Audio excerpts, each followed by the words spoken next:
தியாக வரலாறும் அதிலிருந்து நாம் பெற வேண்டிய படிப்பினையும் என்ற தலைப்பு எனக்கு தரப்பட்டுள்ளது. பொதுவாக அல்லாஹ் ஜல்ல ஷானஹு தஆலா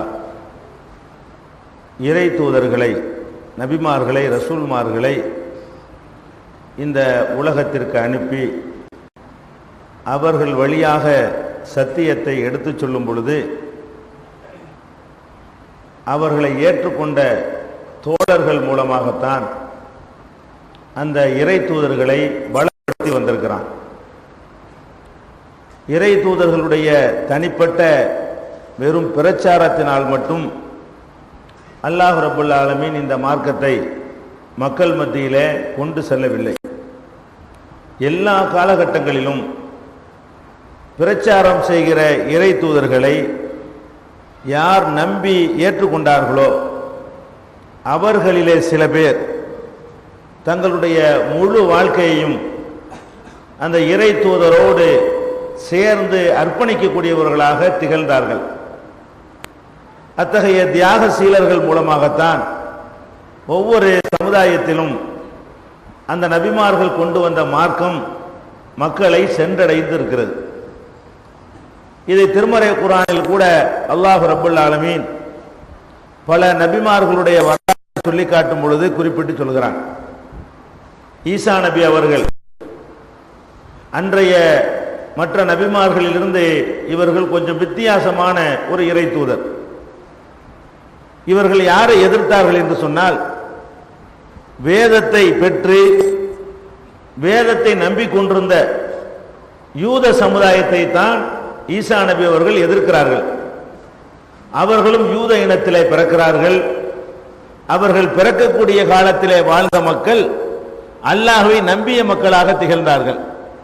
மூசா நபியை, உசைர் நபியை, இப்ராஹிம் நபியை, இஸ்மாயில் நபியை ஏற்று மதிக்கக்கூடியவர்களாக யூத சமுதாயத்தவர்கள் அன்றைக்கு திகழ்ந்தார்கள்.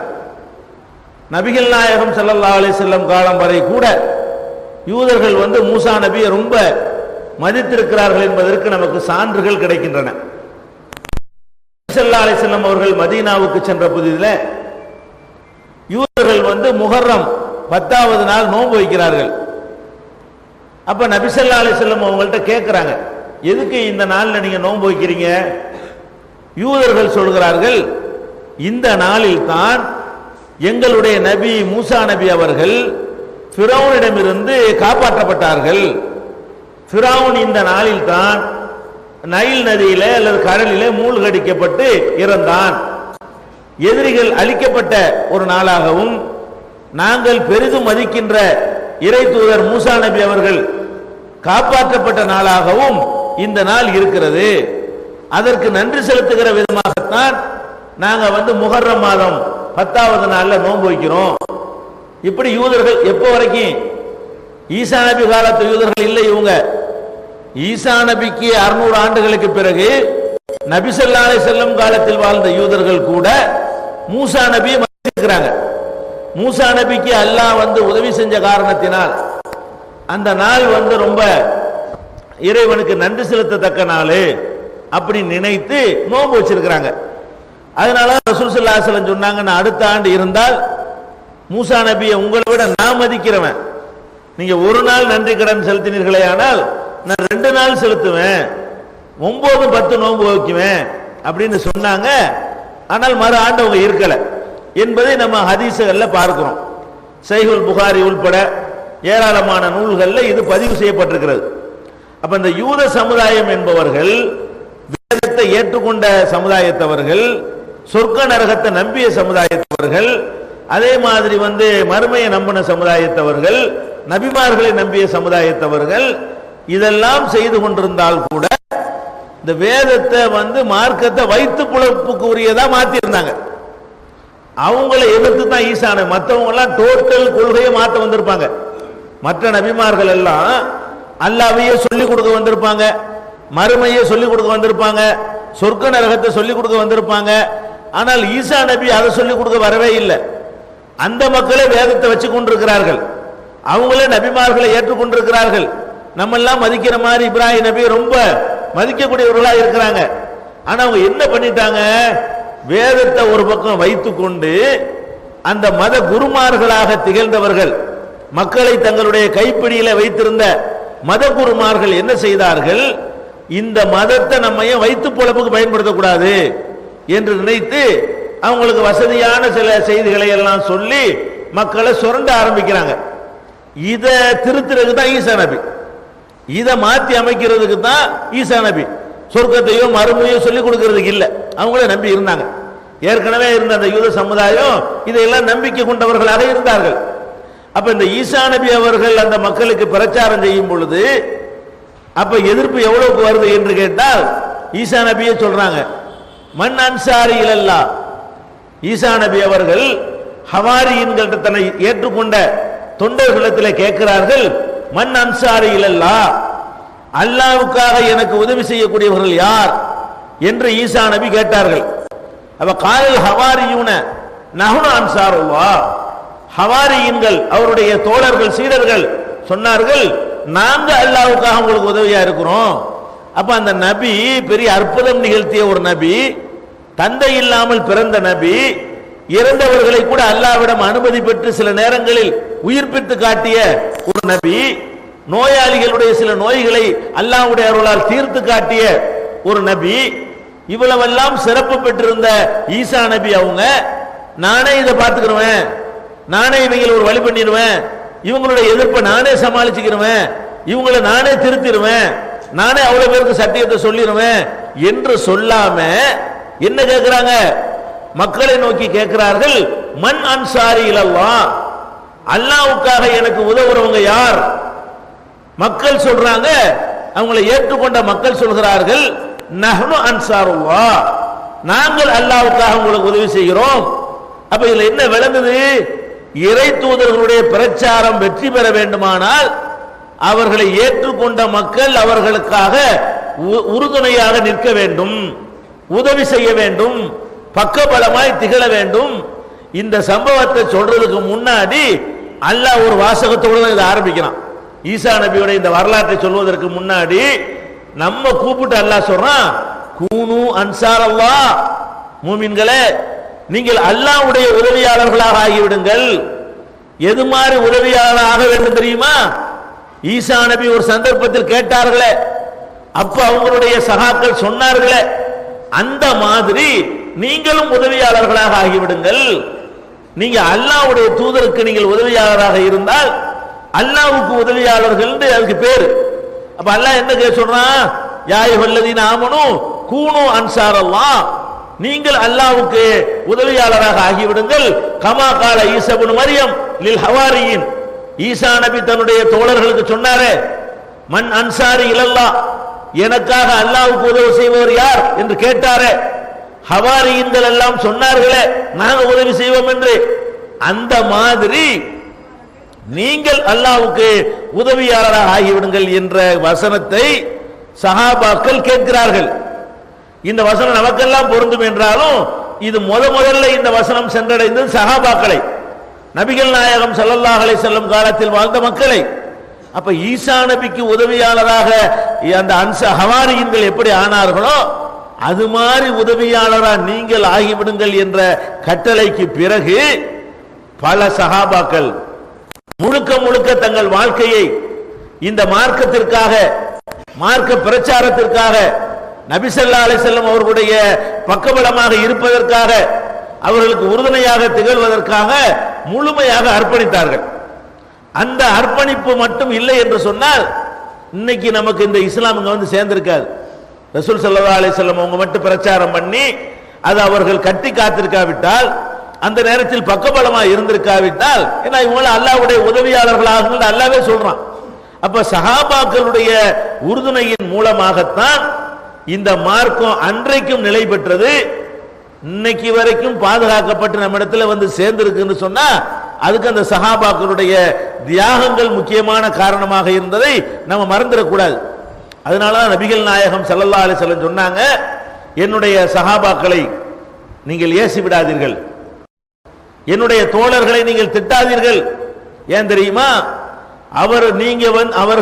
நீங்க வந்து உஹது மலை அளவுக்கு நீங்கள் தர்மம் செஞ்சாலும் அந்த சஹாபாக்கள் ஒரு கையளவு செய்திருப்பார்களே, இவ்வளவு ஈர்கை கொள்ளளவுக்கு, அதையோ அதுல பாதியும் உங்களுக்கு அடைய இயலாது. நம்ம உஹது மலை அளவுக்கு தர்மம் செய்யறோம், அவங்க இவ்வளவு செஞ்சாங்க, இதுக்கு கிடைக்கிற நன்மை அதுக்கு கிடைக்காது. சஹாபாக்கள் வந்து 2 கையளவு அள்ளி போட்டிருப்பாங்களே, தர்மம் செஞ்சிருப்பாங்களே, அந்த நன்மையை நீங்க அடையிறதா இருந்தா கூட நீங்க உஹது மலை அளவுக்கு செஞ்சாலும் அடைய முடியாது. அதுங்க அவங்களும் தர்மம் தான் செய்யறாங்க, நம்மளும் தர்மம் தான் செய்யறோம், அது என்ன அவங்க கொடுத்தா மட்டும் பெரிய அளவுக்கு மதிப்பு, நம்ம கொடுத்தா மட்டும் என்ன கம்மி என்று கேட்டால், அவர்கள் வாழ்ந்த காலம், இன்றைக்கு நீங்கள் முஸ்லிம்களாக வாழ்கிறீர்கள், முஸ்லிம் என்று சொல்லிக் கொள்வதற்கு பயம் இருக்கிறதா? யாராவது நீ முஸ்லிம் சொல்லாதுன்னு சொல்லுவானா? பள்ளிவாச கட்டக்கூடாதுன்னு உனக்காக சொல்ல முடியுமா? தொழக்கூடாதுன்னு சொல்ல முடியுமா? பாங்கு சொல்லி மக்கள் அழைக்க கூடாதுன்னு சொல்ல முடியுமா? இஸ்லாம் சிறந்த மார்க்கம் என்று பிரச்சாரம் செய்வதை தடுக்க முடியுமா? இஸ்லாமிய அடிப்படையில் கல்யாணம் செய்வதை, மற்ற நல்லது கெட்டதுகள் செய்வதை யாராவது நமக்கு தடுக்க இயலுமா? பிற மக்களை இஸ்லாத்திற்கு அழைப்பதை நம்மளுக்கு தடுக்க இயலுமா? வரக்கூடிய மக்களுக்கு ஒரு சென்றை அமைத்து, வாங்க இஸ்லாத்துக்கு நாங்கள் உங்களுக்கு இஸ்லாத்தில் சேர்க்கிறோம் என்று சொல்லி ஒரு நிறுவனத்தை நடத்தினா தட்டி கேட்க இயலுமா யாருக்காச்சு? அப்படி காலத்தில் நம்ம வாழ்றோம். அவங்க எந்த காலத்தில் வாழ்ந்தாங்க? சஹாபாக்கள் வாழ்ந்த காலம் இது மாதிரி எல்லாம் பாதுகாப்பு பெற்ற காலமாக இருந்ததா? ஒளிஞ்சி மறைஞ்சுதான் இஸ்லாத்தை சொல்வதா இருந்தா அதை சொல்வதற்காகவே ஒளியனும் மறையணும். இன்றைக்கும் ஏகத்துவத்தை சொல்லும் பொழுது நம்ம சமுதாயத்து மக்களால் அது மாதிரியான நிலையை நாம் அடைகிறோம். ஈசா நபி அவர்கள் சமுதாயத்து மக்களால் அடைந்தார்களே, அவர்கள் சமுதாயத்து மக்களால் கொல்லப்படுவதற்கு விரட்டப்பட்டார்களே, மற்றவன் யாரும் கண்டுக்கல ஈசா நபிய. ஈசா நபிக்கு எதிரியா இருந்தது யாருன்னு கேட்டா அவங்க சமுதாயம், எந்த சமுதாயத்தில் அவர் பிறந்தாரோ அந்த சமுதாயத்து மக்கள் தான் அவருக்கு எதிரியா திகழ்ந்தார்கள். அந்த மாதிரி இன்னைக்கு ஏகத்துவத்தை சொல்வதற்கு நமக்கு அது மாதிரியான ஒரு நெருக்கடி ஏற்படுகிறது. இதை விட பல மடங்கு நெருக்கடிகளை சஹாபாக்கள் சந்திக்கிறார்கள். எப்படி சந்திக்கிறாங்க? முகம்மது ஸல்லல்லாஹு அலைஹி வஸல்லம் அவர்களை ஒருத்தர் வந்து பார்க்க வந்துட்டார்னு தெரிஞ்சாலேயே அவர் திரும்பி ஊருக்கு போக முடியாது. ஒளிஞ்சுதான் வந்து சந்திக்கணும், ரகசியமா தான் வந்து சந்திக்கணும், கள்ளத்தனமாகத்தான் வந்து நபி ஸல்லல்லாஹு அலைஹி வஸல்லம் அவர்களை பார்க்க முடியும். அந்த மாதிரி வெளியூர்ல இருந்து வந்து பார்த்தாலும் அந்த மாதிரி தான் பார்க்க வேண்டும். உள்ளூருக்குள்ள சந்திப்பதாக இருந்தாலும் அவங்க ரகசியமான முறையில் தான் போய் பார்க்க வேண்டும் என்கிற அளவுக்கு ஒளிந்து மறைந்துதான் நபிகள் நாயகம் ஸல்லல்லாஹு அலைஹி வஸல்லம் அவர்கள்ட்ட போய் அந்த போதனையை கேட்க முடியும். அப்படிப்பட்ட காலம். அதே மாதிரி அவர்கள் இந்த மார்க்கத்தை ஏற்றுக்கொண்ட காரணத்திற்காக மிக குறைந்த எண்ணிக்கையில் சஹாபாக்கள் இருந்தார்களே, அந்த காலகட்டத்தில் சமூக பகிஷ்காரம் செய்கிறார்கள், ஊரை விட்டு ஒதுக்கி வைக்கிறாங்க.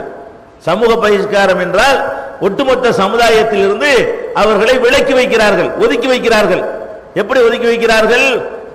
சோபே அபி தாலிபி என்று சொல்லப்படக்கூடிய ஒரு பள்ளத்தாக்கிலே கொண்டு போய் இவங்களை எல்லாம் அடைக்கிறாங்க. இதுல தான் நீங்க இருக்கணும், இதை தாண்டி ஊருக்குள்ள வரக்கூடாது, ஊர்ல உள்ள யாரும் அவர்களுக்கு உதவக்கூடாது என்ற ஒரு அக்ரிமெண்டை போட்டு அதை காபாவில தொங்க விட்டு நபிகள் நாயகம் ஸல்லல்லாஹு அலைஹி வஸல்லம் அவர்களும் அவங்களை சேர்ந்தவர்களும் ஊருக்கே வரக்கூடாது என்று ஒதுக்கி வைக்கப்பட்டாங்க. இதை தாங்கிக்கிட்டாங்க இருந்தாங்களா இல்லையா? ஊரை விட்டு ஒதுக்கி வைக்கிறது என்பது மாதிரியான ஒரு கொடுமை ஏதாவது இருக்குமா? நம்மளோட தகப்பன் பேச மாட்டான், தாய் பேச மாட்டா, அண்ணன் தம்பி பேச மாட்டான், நம்மளோட சிரித்து பழகிய நண்பர்கள் நம்ம கண்டா ஒதுங்கிடுவாங்க, எந்த ஒரு பொருளும் விற்பனை செய்ய மாட்டார்கள், தண்ணீர் தர மாட்டார்கள், உணவு தர மாட்டார்கள். எந்த அளவுக்கு? காய்ந்து போன சருகுகளையும் அதை எரிச்சு சாம்பலையும் சாப்பிட்டு கொண்டு பல மாதங்கள் நபிகள் நாயகம் ஸல்லல்லாஹு அலைஹி வஸல்லம் உடைய தோழர்கள் நபி ஸல்லல்லாஹு அலைஹி வஸல்லம் அவரோடு சேர்ந்து கஷ்டப்படுகிறார்கள். இவ்வளவு கஷ்டத்துக்கு மத்தியில் அந்த கொள்கை ஏற்றுக்கிறாங்களே, அப்ப அவங்க செய்யற தர்மமும் நம்ம செய்யற தர்மம் ஒன்னாயிருமா? நம்ம செய்யற தர்மம் அந்த மாதிரியான பெரிய கஷ்டத்துக்கு மத்தியில தான் நம்ம நம்பிக்கை கொண்டிருக்கோமா? அந்த மாதிரி வந்தா எத்தனை பேர் நிற்போம்? அந்த மாதிரிலாம் வந்துச்சுன்னு சொன்னா நாங்க இதுல இல்லவே இல்லை, நாங்க தௌஹீது கிடையாது, முஸ்லீம் கிடையாது, எத்தனை பேர் போயிருவோம்? நின்றாங்கல்ல. அப்ப அந்த உறுதிப்பாட்டுக்காகத்தான் ரசூல் ஸல்லல்லாஹு அலைஹி வஸல்லம் சொல்றாங்க, என்னுடைய தோழர்கள் கையளவு செய்த தர்மத்தின் நன்மையை நீங்கள் உஹது மலை அளவு தர்மம் செய்தாலும் அடைய முடியாது. அவ்வளவு பவர்ஃபுல்லான நம்பிக்கை அவங்களுடைய நம்பிக்கை. அதே மாதிரி நபிகள் நாயகம் ஸல்லல்லாஹு அலைஹி வஸல்லம் அவர்களை ஏற்றுக்கொண்டதற்காக வேண்டி சுடுமணலிலே கிடத்தப்பட்ட பிலாலுடைய வரலாறு நமக்கு தெரியும். அன்னை சுமையா ரலியல்லாஹு அன்ஹாவுடைய வரலாறு தெரியும். அவங்களுடைய கணவர் யாசிருடைய வரலாறு நமக்கு தெரியும். அவங்களுடைய மகன் அம்மாருடைய வரலாறு நமக்கு தெரியும். சுஹைபுடைய வரலாறு நமக்கு தெரியும். ஹுபைபுடைய வரலாறு தெரியும். இவங்களெல்லாம் யாரு? சுதந்திரமா அவங்க நம்மள மாதிரி வாழ்ந்திருக்க முடியாதா? மற்றவர்களைப் போல சொகுசாக வாழ்ந்திருக்க முடியாதா? எப்படி வேணாலும் வாழ்ந்திருக்கலாம்.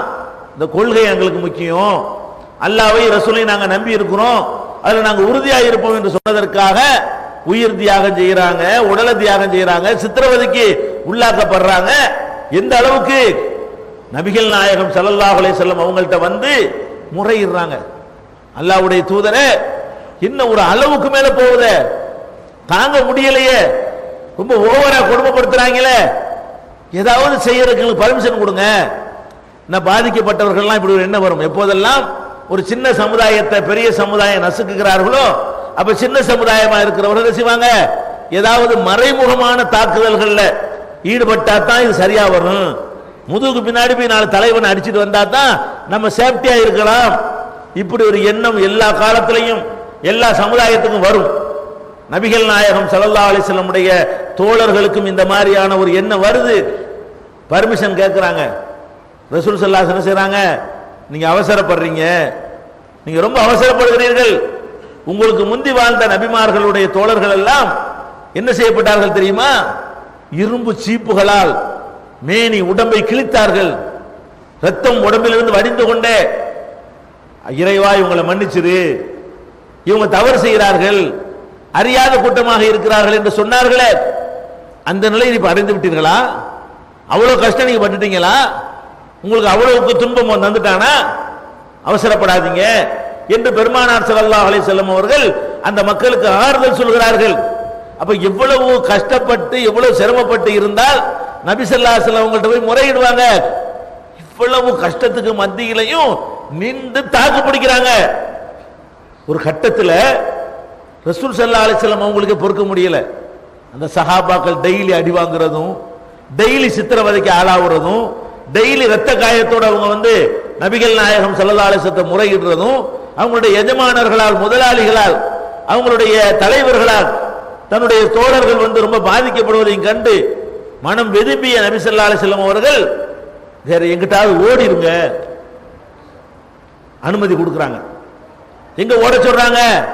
இங்க இருக்கவே வேணாம், இந்த ஊரே உங்களுக்கு வேணாம், நான் இருந்து சமாளிச்சுக்கிறேன், நீங்க யாருக்கு சக்தி இல்லை, நீங்க ஊரை விட்டு ஓடுங்க.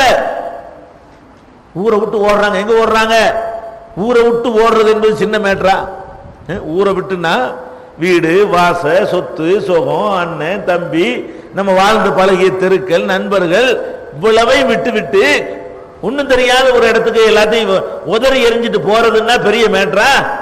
இன்னைக்கு சம்பாதிக்கிறதுக்காக வேண்டி பெரிய அமெரிக்காவுக்கு போனவங்க கூட தன்னுடைய தாயகத்துக்கு திரும்பி வரணுங்கிற நம்பிக்கையில போறான். அங்க சம்பாதிக்கிற பணத்தை கொண்டு இங்க சொத்து வாங்குறான். இங்க பிறந்த ஊர்ல நல்லா இருக்கணுங்கிறதுக்காக தான் வெளியூர்ல போய் சிரமப்படுறான். இது எந்த மாதிரி பயணம்? ஹிஜ்ரத் என்ற புனித பயணம் மேற்கொண்டார்களே, என்ன பயணம்? இனி இங்க வர இயலாது, இங்க உள்ள சொத்து நமக்கு இல்ல, இங்க உள்ள ஊர் வாசம் நமக்கு இல்ல, இந்த ஊர் நமக்கு இல்ல, எல்லாத்தையுமே நம்ம தியாகம் பண்ணி ஆகணும் என்கிற நிலைமைக்கு தள்ளப்பட்டு அபிசீனியாவுக்கு போறாங்க. அபிசீனியா என்ன? அந்த மண்ணை எப்படிப்பட்ட மண்ணு? செக்க செவேர்ந்து இருக்கிறவனே அடுப்பு கரிமாறு ஆக்கக்கூடிய மண்ணு. அந்த மாதிரி கிளைமேட். ஹபஷாங்க அங்க வாழ்றவங்க நீக்குரோக்கள்ங்கிறோம்ல, அபிசீனியாவில் வாழ்ற மக்கள்லாம் எப்படி இருப்பாங்க? நீக்குரோங்கிற மக்கள். அந்த நிலப்பரப்படி மாத்திரும். அவனை மாத்தாட்டாலும் 2 தலைமுறைக்கு அங்க இருந்தான்னு சொன்னா அவன் புள்ள குட்டி எப்படி மாறி போயிடும். அந்த மாதிரி நம்மளை கருவாடு மாதிரி ஆக்கக்கூடிய ஒரு பிரதேசத்திற்கு இங்க இருந்து புறப்பட்டு போறாங்க. வீடு வாசல் எல்லாத்தையும் விட்டு விட்டு அபிசீனியாவில் போய் அங்க போய் அகதிகளாக தஞ்சம் புகுறாங்க. அகதியா இருந்தாலும் பரவாயில்லை, அகதியா வாழ்றது எவ்வளவு கஷ்டம் தெரியுமா? சொந்த ஊர்ல 4 நண்பன் சொந்தக்காரன் இருக்கும் போதே வாழ்றது கஷ்டமா இருக்க, திடீர்னு ஒண்ணும் தெரியாத ஊர்ல போய் நம்ம நின்றோம்னு சொன்னா, அது வேற நாட்டுக்காரனா போய் நின்றா, இந்த இலங்கையில நிக்கிற அகதிகள்ட்ட போய் கேளுங்க, அவங்களுக்காக அரவணைக்க ஒரு மொழி, எங்க மொழி பேசக்கூடியவங்க அப்படின்னு ஆதரிக்கக்கூடிய இயக்கங்கள் இருக்கிறது, சாதகமான அரசு இருக்கிறது, அவங்களுக்கு தேவையான உதவிகள் செய்யக்கூடிய வாய்ப்பு இருக்கிறது. அவனே நொந்து போய் கிடக்கிறான், எல்லாத்தையும் விட்டு வந்துட்டேங்கிறான். அவனுக்கு ரேஷன் அரிசி கொடுக்கப்படுது, பண உதவி செய்யப்படுது, தங்குறதுக்கு முகாம்கள் கொடுக்கப்படுகிறது. அப்படி இருந்து அவன் அகதிங்கிறத அவனுக்கு பெரிய சுமையா இருக்கிறது. அந்த மாதிரி அரவணைக்கும் ஆள் இருந்துச்சா? அப்ப அவ்வளவு பெரிய ரிஸ்கான ஒரு பிரயாணத்தை மேற்கொள்றாங்களே, எதுக்கு பண்ணாங்க? நாங்க இதுல இல்லைன்னு சொன்னா முடிஞ்சு போச்சங்க, ஒரு வார்த்தை தானே. அவங்க அந்த எதிரிகள்கிட்ட போய் இல்லை நமக்கும் முகமதுக்கு சம்பந்தம் கிடையாது, நாங்க இதுல சேர்ந்த ஆட்கள் இல்லையே, நாங்க வேற ஆட்கள் இல்ல, இப்படி சொன்னா அவங்க நிலைக்கு வந்திருப்பாங்களா? அப்ப இவ்வளவையும் அவங்க தாங்கி கொண்டது எதுக்காக வேண்டி? ஏற்றுக்கொண்ட கொள்கை சரி நம்புனாங்க, அதுல உறுதியா இருந்தாங்க. அந்த தியாகம் பண்ணாட்டி இங்க இஸ்லாம் வந்திருக்குமா? அந்த அளவுக்கு அவங்க தியாகம் பண்ணி சொத்து சுகம் அத்தனை தூக்கி எரிஞ்சிட்டு இன்னொரு நாட்டில் போய் தஞ்சம் புகுந்து அங்க புகுந்து கஷ்டமான வாழ்க்கை வாழ்ந்திருக்காவிட்டால் நமக்கு இந்த மார்க்கம் இப்படிப்பட்ட தியாகம் என்றால் கொஞ்சம் நஞ்சம் கிடையாது. இது மாதிரியான தியாகங்களுக்கு தங்களை உட்படுத்தி கொண்டார்கள். இதே மாதிரி இரண்டாவது தியாகம், மதீனாவுக்கு போறாங்க.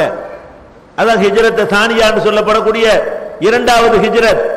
மறுபடியும் நபி ஸல்லல்லாஹு அலைஹி வஸல்லம் அவர்கள் மிஞ்சி இருந்த ஆட்களை வாழலாம் நம்பிக்கை இருந்தாங்க. அதுக்கப்புறம் வாழ முடியல, மேலும் கொடுமை அதிகரிக்குது. எல்லாத்தையும் மதீனாக்கு அனுப்பிவிட்டாங்களா இல்லையா? அவங்களும் ஊரை விட்டு போனாங்களா இல்லையா? இந்த மாதிரியான தியாகங்கள் எல்லாம் செய்ததுனால தான் நபிகள் நாயகம் ஸல்லல்லாஹு அலைஹி வஸல்லம் என்ன சொன்னாங்க? என்னுடைய சஹாபாக்கள் ஒரு கையளவு தர்மம் செய்திருப்பார்களே, ஆனால் நீங்கள் உஹது மலையளவுக்கு செய்தாலும் அந்த நன்மை அடைய முடியாது. ஏன்? அல்லாஹ் அளவை பார்க்க மாட்டான், உள்ளத்தை பார்க்குவான். அல்லாஹ் பார்க்கிறது என்ன? அளவை பார்த்து நன்மை கொடுக்கக்கூடிய அல்லாவா? இல்ல. மறுமை நாள்ல நபிகள் நாயகம் ஸல்லல்லாஹு அலைஹி வஸல்லம் அவர்கள் அல்லாஹ் எப்படி பார்ப்பாங்கிறதுக்கு ஒரு சம்பவம் சொல்லி காட்டுறாங்க. மறுமை நாளையில பல பேர் கொண்டாந்து நிறுத்தப்படுவார்கள். அதுல யார் வருவான்? ஒரு பெரிய செல்வந்தன் வருவான். அவனை கூட்டிட்டு வருவாங்க. இவன் என்ன பண்ணவன்? உலகத்துல வாழும் பொழுது வாரி வாரி வழங்கினவன். உலகத்துல வாழ்ந்த பணத்தை கொடுக்கறதுன்னு ஒரு மனுஷன் கஷ்டமா நினைக்கிறான். உயிரை கூட கொடுத்தாலும் கொடுத்துருவான் போல இருக்கு, பணம் கொடுக்க மாட்டேங்கிறான். பணங்கிறது அவ்வளவு பெரிய மேட்ரு, கரெக்ட முடிய மாட்டேங்குது. எல்லா விதமான கஷ்டத்தை வேணாலும் மனுஷன் தாங்கிக்கிற ரெடியா இருக்கிறான். காசு கேட்டு பாருங்களா, ஒரு நல்ல பணிக்கு எடுக்க மனசு வராது. அப்ப இந்த பணத்துக்கு தான் ஒரு மனுஷன் அடிமையா இருக்கிறான். இந்த செல்வந்தன் யார் தெரியுமா? கேட்கும் போதுலாம் அள்ளி அள்ளி கொடுத்தவன். இது ஒரு பெரிய தியாகம். பணத்தை கொண்டை கொடுக்கிறது என்பது பெரிய தியாகம். அப்ப அந்த மாதிரி பணத்தை அள்ளி அள்ளி மக்களுக்காக நல்ல காரியத்துக்காக செலவு செஞ்சவன கொண்டாந்து நிப்பாட்டப்படும். இவன் செலவு செஞ்ச அளவை கணக்கில் கொண்டா இவனுக்கு 7 சொர்க்கம் கொடுக்கலாம். இவன் என்ன கொடுத்துருக்கான்னு அதுக்கு கணக்கு போட்டான்னு வைங்க, இவனுக்கு எவ்வளவு பெரிய சொர்க்கத்தையும் கொடுக்கலாம். அல்லாஹ் கேட்பான், என்னடா செஞ்ச? என்ன செஞ்சேனா? அள்ளி அள்ளி கொடுத்தனே, பணத்தை வாரி வாரி வீசினே, நல்ல பணிகள் எதுன்னு இருக்கிறதோ ஒரு நல்ல பணியை நான் விடலையே, எது கேட்டாலும் ஏண்டான முதல் வருவாங்க என்கிற மாதிரி எல்லாம் இவன் கொடுத்ததெல்லாம் பயங்கரமா சொல்லி காட்டுறான். அல்லாம அதை ஒத்துக்கிறான். ஆமா நீ கொடுத்த, அள்ளி அள்ளி கொடுத்த, வாரி வாரி இறைச்ச. எதுக்கு இறைச்ச? என்கிட்ட நன்மையை எதிர்பார்த்து இறைச்சியா? மறுமைக்காக வேண்டியா நீ கொடுத்த? எது கொடுத்த? கொடுக்கும் போதே நீ நினைச்ச நம்மளை எல்லாரும் வள்ளல்னு சொல்லணும், எல்லாரும் கொடை வள்ளல், நம்மளை என்ன செய்யணும்? பெரிய இறக்க குலம் தர்மகர்த்தா அப்படின்னு நம்மளை பாராட்டணும். அப்படி நினைச்சானே கொடுத்த. பாராட்டிட்டாங்கல்ல, அங்கே பாராட்டாங்கல்ல, ஓடு இழுத்துட்டு போங்கன்றான். அப்ப அல்லாஹ் எதை பார்க்கிறவன் இல்ல, சைஸ பார்க்கிறவன் இல்ல, எவ்வளவு பெருசுன்னு பார்க்க மாட்டான். கொடுக்கும் போது இது எப்படி இருக்குன்னு பார்க்கிறவன். அல்லாஹ் எதை பார்க்கிறான்? ஒரு விஷயத்தை கொடுக்கும் பொழுது, செய்யும் பொழுது உள்ளம் எப்படி இருக்கிறது, உள்ளத்துல என்ன எப்படி இருக்குன்னு பார்க்கிறான். நிறைய கொடுத்த விஷம், நிறைய கொடுத்தது இவன் அல்லாஹ்வுக்கு கொடுக்க நம்பிக்கையில சரியில்லை, பெருமைக்கு கொடுத்துட்டான். 4 பேர் பாராட்டணும், நம்மளை போஸ்டர் அடிச்சு ஒட்டணும், அப்படி கொடுத்தா அல்லாஹ் ஏத்துக்குவானா? இன்னொருத்தரை கொண்டு வருவாங்க. அவன் யாரு? மார்க்க அறிஞர். மார்க்க அறிஞர் சரியான மார்க்கத்தை சொல்றது ரொம்ப கஷ்டம்ங்க. பணக்காரன் பணத்தையா செலவழிச்சிருவான். மார்க்கத்தை கற்றவன் பொய்யான மார்க்கத்தை சொன்னா தான் அவருக்கு மரியாதை கிடைக்கும். உண்மையான மார்க்கத்தை சொன்னார்னு வைங்க, மரியாதை போயிடும். எந்திரிச்சு நிற்க கூடாதுன்னு சொன்னா அவருக்கு மரியாதை கிடைக்காது. நீங்கள் நானும் ஒன்னோடு உண்மையான மார்க்கத்தை சொன்னா அவருக்கு எதுவுமே கிடைக்காது. அப்ப உண்மையான மார்க்கத்தை சொல்வது ரொம்ப எப்போதுமே கஷ்டமானது. ஆனா இவர் உண்மையான மார்க்கத்தை எல்லாம் சொல்லியிருப்பாரு. என்னப்பா உனக்கு சரியான மார்க் அறிவை கொடுத்தனே, என்ன பண்ணன? போய் சொன்னேன், பிரச்சாரம் பண்ணன, அடி உதயெல்லாம் வாங்கிட்டு சொன்னேன், அது அப்படிலாம் செஞ்சு நான் பிரச்சாரம் பண்ணேன் உனக்கா வேண்டி. இவன் சொன்னலாம் நான் பிரச்சாரம் பண்ணியிருக்கிறான், உண்மையை தான் சொல்லியிருக்கிறான், மார்க்கத்தை மக்களுக்கு போதிச்சிருக்கிறான், அதெல்லாம் உண்மை. இதெல்லாம் நீ செஞ்சது உண்மைதான்ப்பா. எதுக்கு செஞ்ச? எனக்கா வேண்டிய செஞ்ச? மார்க்கத்தை வளர்க்கறதுக்காக செஞ்ச? மறுமை வெற்றிக்காக வேண்டிய செஞ்ச? எல்லாரும் உன்னை பெரிய அறிவாளின்னு பாராட்டணும். அதான செய்யும்போது உன் நோக்கமா இருந்துச்சு. அந்த பிரச்சாரம் செய்யும் போது மனசுல என்ன இருந்துச்சு? நம்மளை எல்லாரும் மேதை, பெரிய சிந்தனையாளர், அறிவாளி, எழுத்தாளர், பேச்சாளர், சீர்திருத்த செம்மல், இதுதானே செஞ்ச. அதான் சொல்லிவிட்டாங்கல்ல, ஊர்ல எல்லாரும் பாராட்டிட்டாங்கல்ல, ஓடு முடிஞ்சு வச்சா கதை. அல்ல எதிர்பார்க்க மாட்டேங்கிறான். இவன் மார்க்கத்துக்கு அலைஞ்சானே, பிரச்சாரம் பண்ணானே, ஊர் ஊரா போனானே, கஷ்டப்பட அதையே பார்க்கறான். எதுக்கு பண்ணுனா? இதையெல்லாம் நீ எதுக்கு செஞ்ச? இதை பார்க்கறான் அல்ல. அதே மாதிரி நபி ஸல்லல்லாஹு அலைஹி வஸல்லம் சொல்றாங்க, மூணாவது ஒருத்தனை கொண்டு வருவான் அல்ல. அவன் யாரு? உயிரையே தியாகம் பண்ணவன். மார்க்கத்துக்காக வேண்டி, சத்தியத்துக்காக வேண்டி, நேர்மைக்காக வேண்டி, உண்மைக்காக வேண்டி உயிரை கொடுத்தவன். நீ என்னடா பண்ணுன? நல்லா கேட்பான். நல்ல உடல் ஆரோக்கியம் தந்தன்ல, திடகாத்திரமா இருந்தீல, வித்தையெல்லாம் கத்து வச்சிருந்தீல, பராக்கிரமசாலியா இருந்தீல, என்ன பண்ண? என்ன பண்ணனா? அதை வைத்துக் கொண்டு நான் உனக்காக போரிட்டேன், கொல்லப்பட்டேன், உயிரே போனாலும் சரி என்று நான் களத்தில் இறங்கி உயிரை கொடுத்தன. உயிரை கொடுத்த நெசம். உயிருக்கு மேல மனுஷன்ட்ட இருக்கிறதுல உயிருக்கு மேல பெருசு எது? உயிர் தான் நம்மள்ட்ட இருக்கிறதுல பெரியது, மதிப்பு மிக்கது. அதுக்கு மேல ஒரு மதிப்பு மிக்கது நம்மள்ட்ட ஒண்ணும் கிடையாது. அப்ப என்னிடத்துல எது ரொம்ப மதிப்பு மிக்கதா இருந்ததோ அதை கொடுத்த. அதெல்லாம் சரிதான்ப்பா, நீ கொடுத்ததான், அதெல்லாம் நீ செத்து போன, அதுலதான் கொல்லப்பட்ட. எதுக்கு? எனக்கா வேண்டியா? செத்த பிறகு வீரன் சொல்லணுமா? எல்லாரும் என்ன செய்யணும்? மாவீரர், இவர் மாதிரி ஒரு வீரர் உண்டா? அதுதானே செஞ்சிய. அப்ப அல்லாஹ்வை பொறுத்த வரைக்கும் ஏன் சஹாபாக்களுக்கு கையளவு கொடுத்தா பெரிய நன்மைங்கிறான், நம்ம உகது மலையளவு கொடுத்தாலும் அதை அடைய முடியாதுங்கிறான்னு கேட்டா, அது அவ்வளவு தூய்மை. சஹாபாக்களோட நம்ம கொடுக்கும்போது எப்படி கொடுப்போம்? அது கொடுக்கும்போது யாராவது பார்க்கறானான்னு பார்த்து தான் கொடுப்போம். 50 காசு எடுத்து கொடுத்தாலும் செய்வோம், கேட்கும் போது கொடுக்க மாட்டோம். இன்னும் 2 பேர் வரட்டுமே வச்சுட்டு பேசி இழுப்போம். 2 பேர் வந்தா என்ன செய்வோம்? எவ்வளவு என்ன கட்டிங்க? 10 ரூபா கட்டிங்களாங்கிறது. அப்ப 20 தெரியுமா? அப்பதான் இதுல என்ன கிடைக்கும்? நீ ஓது மலை கொடுத்தா என்ன, அதுக்கு மேல கொடுத்தா என்ன? சஹாபாக்கள் அப்படியே கொடுப்பாங்க. இப்ப சஹாபாக்களை பொறுத்த வரைக்கும் எப்படி இருக்கும் என்றால், அவங்களுடைய அந்த தூய்மை இருக்கு பாருங்க, அந்த தூய்மையினால தியாகம் பண்ண முடிஞ்சு. வீடு வாசல் சுத்தலாம் தியாகம் பண்ண டெஸ்ட் வச்சு பார்த்தான்ல, எல்லா டெஸ்ட்லயும் சேர்த்தாங்க, தேர்னாங்க. அல்லவே இப்படி சொல்லி காட்டுறான். எப்படி காட்டுறான்னா, யுத்இமூன தஆம அலா ஹுப்பிஹி, அல்லாஹ்வை நேசித்ததற்காக உணவு வழங்குவார்கள். மக்களுக்கு என்ன செய்வாங்க? சஹாபாக்கள் உணவு வழங்குவார்கள். வழங்கிட்டு சொல்லுவாங்களாம், இன்னமா நுத்இமுக்கும் லி வஜ்ஹில்லாஹ், நாங்க உங்களுக்கு ஏன் சோறு போட்டோம் தெரியுமா? அல்லாஹ்வுடைய திருப்திக்காக போட்டோம். லா நுரீது மின்கும் ஜஸாஅன் வலா ஷகூரா, உங்கள்கிட்ட நாங்கள் பிரதிபலனையும் எதிர்பார்க்கவில்லை, நன்றி சொல்லாம எதிர்த்து போகணும். சோத்தை போட்டுவிட்டு எங்களை பார்த்து நீ பல்ல காட்டக்கூடாது, எங்களுக்கு நாளைக்கு பிரதிபலம் இன்னொரு டீ வாங்கி தர வேண்டி வரும்னு நினைக்க கூடாது. இதுக்கு பதிலா ஏதாவது செய்யணும்னு இங்க சோறு திங்காத, என்னை பார்க்கும் போதெல்லாம் நன்றி செலுத்தணும்னு நினைச்சு திங்காத. உங்ககிட்ட இருந்த நன்றி எனக்கு வேண்டாம், பிரதிபலனும் வேண்டாம், நாங்கள் அல்லாஹ்வுடைய திருப்திக்கு தர்றோம் என்று அல்லாஹ் குர்ஆன்ல சொல்லி காட்டுறான். எப்படி உணவளிப்பார்களாம்? இன்னமா நுத்இமுக்கும் லி வஜ்ஹில்லாஹ், அல்லாஹ்வுடைய திருப்திக்கு தான் நாங்கள் உங்களுக்கு உணவு தருகிறோம். லா நுரீது மின்கும் ஜஸான், உங்கள்கிட்ட இருந்து நாங்கள் பிரதிபலனை எதிர்பார்க்க மாட்டோம், வலா ஷக்கூரா, நன்றி எதிர்பார்க்க மாட்டோம். அதனாலதான் அந்த அந்தஸ்துங்க. அப்ப ஒரு சஹாபாக்கள் உள தூய்மையில் அனைவரையும் மிஞ்சியவர்களாக இருந்தார்கள். சஹாபாக்கள் எப்படி இருந்தாங்கன்னு கேட்டா, தூய்மையான எண்ணத்தை எடுத்து மார்க் போடுவதாக இருந்தா அவங்க எல்லாத்தையும் மிஞ்சிய ஒரு நிலையில் இருந்ததுனாலதான் நபி ஸல்லல்லாஹு அலைஹி வஸல்லம் அவங்க சொன்னாங்க, அதை உங்களுக்கு அடைய இயலாது. அப்படிப்பட்ட ஒரு தூய்மையான ஒரு தோழர்கள் நபிகள் நாயகம் ஸல்லல்லாஹு அலைஹி வஸல்லம் கிடைத்தார்கள். அதனாலதான் எல்லா விதமான கஷ்டங்கள் சிரமங்களை எல்லாம் தாங்கி கொண்டு உயிர்களை ஊரை விட்டு புறப்பட்டு போயிட்டாங்க. அதுக்கு பிறகாவது ஒரு செட்டில் ஆக முடிஞ்சா, அதுக்கு பிறகாவது நம்ம உண்டு நம்ம வேலை உண்டு இருக்க முடிஞ்சா?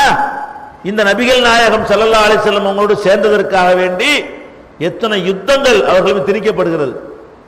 அது கண்டு ஓடினாங்களா? போய் நிம்மதியா மதீனாவுல செட்டில் ஆயிட்டு விட்டாங்களா? விடல. படை எடுத்துட்டு வர்றாங்க, இடைஞ்சல் பண்றாங்க, சங்கடத்தை ஏற்படுத்துறாங்க, திரும்ப திரும்ப அவர்களுக்கு நிம்மதியாக வாழ முடியாத நிலைமை ஏற்படுத்துறாங்க. போப்பா இந்த ஆளோட சேர்ந்து நமக்கு பெரிய கஷ்டமா இருக்குது, சொந்த ஊர்லயும் வாழ விட மாட்டேங்கிறாரு, வெளியூர்ல வந்து இந்த மாதிரி ஆக்கிவிட்டாரு. அப்படி மூசா நபிக்கெல்லாம் சொன்னாங்களே. மூசா நபி அவர்களுக்கு அல்லாஹ் சில தோழர்களை கொடுத்தான். எப்படிப்பட்ட தோழர்கள் தெரியுமா? எப்படிப்பட்ட உதவிகள்லாம் அல்லாஹ் அவர்களுக்கு செஞ்சு காட்டினா தெரியுமா? மூசா நபி அவர்கள் அவங்களுடைய சீடர்களோடு வர்றாங்க இல்லையா, ஃபிரௌன் விரட்டிக்கிட்டு வர்றான். ஃபிரௌன் விரட்டின உடனே அல்லாஹ் வந்து கடலை வந்து கைத்தடியினால் அடிக்க சொல்றான். கடல் ரெண்டா பிளக்குது. மூசா நபியும் அவங்களுடைய தோழர்களும் காப்பாற்றப்படுறாங்க. ஃபிரௌன் அழிக்கப்படுறான். கண்ணுக்கு முன்னாடி பார்க்கறாங்க. எது பார்க்கறாங்க? அல்லாஹ்டா யாரு, அவன் ஆற்றல் என்ன, அவன் நினைச்சான்னு சொன்னா மறைமுகமான ஒரு அற்புதத்தை செய்து கூட நம்ம காப்பாற்றுவான், நம்முடைய எதிரிகளை அழிப்பான். நம்ம சிறுபான்மையா இருந்தா கூட அவன் நாடி விட்டால், அவனுடைய உதவி கிடைத்து விட்டால் நம்மளை யாராலும் அழிக்க முடியாது. கண்ணால பார்த்தாங்களா இல்லையா? நம்ம எல்லாம் அந்த வரலாறு படிக்கிறோம். கடல்ல பிளந்து தப்பிச்சதை அனுபவிச்சவர்கள் யாரு?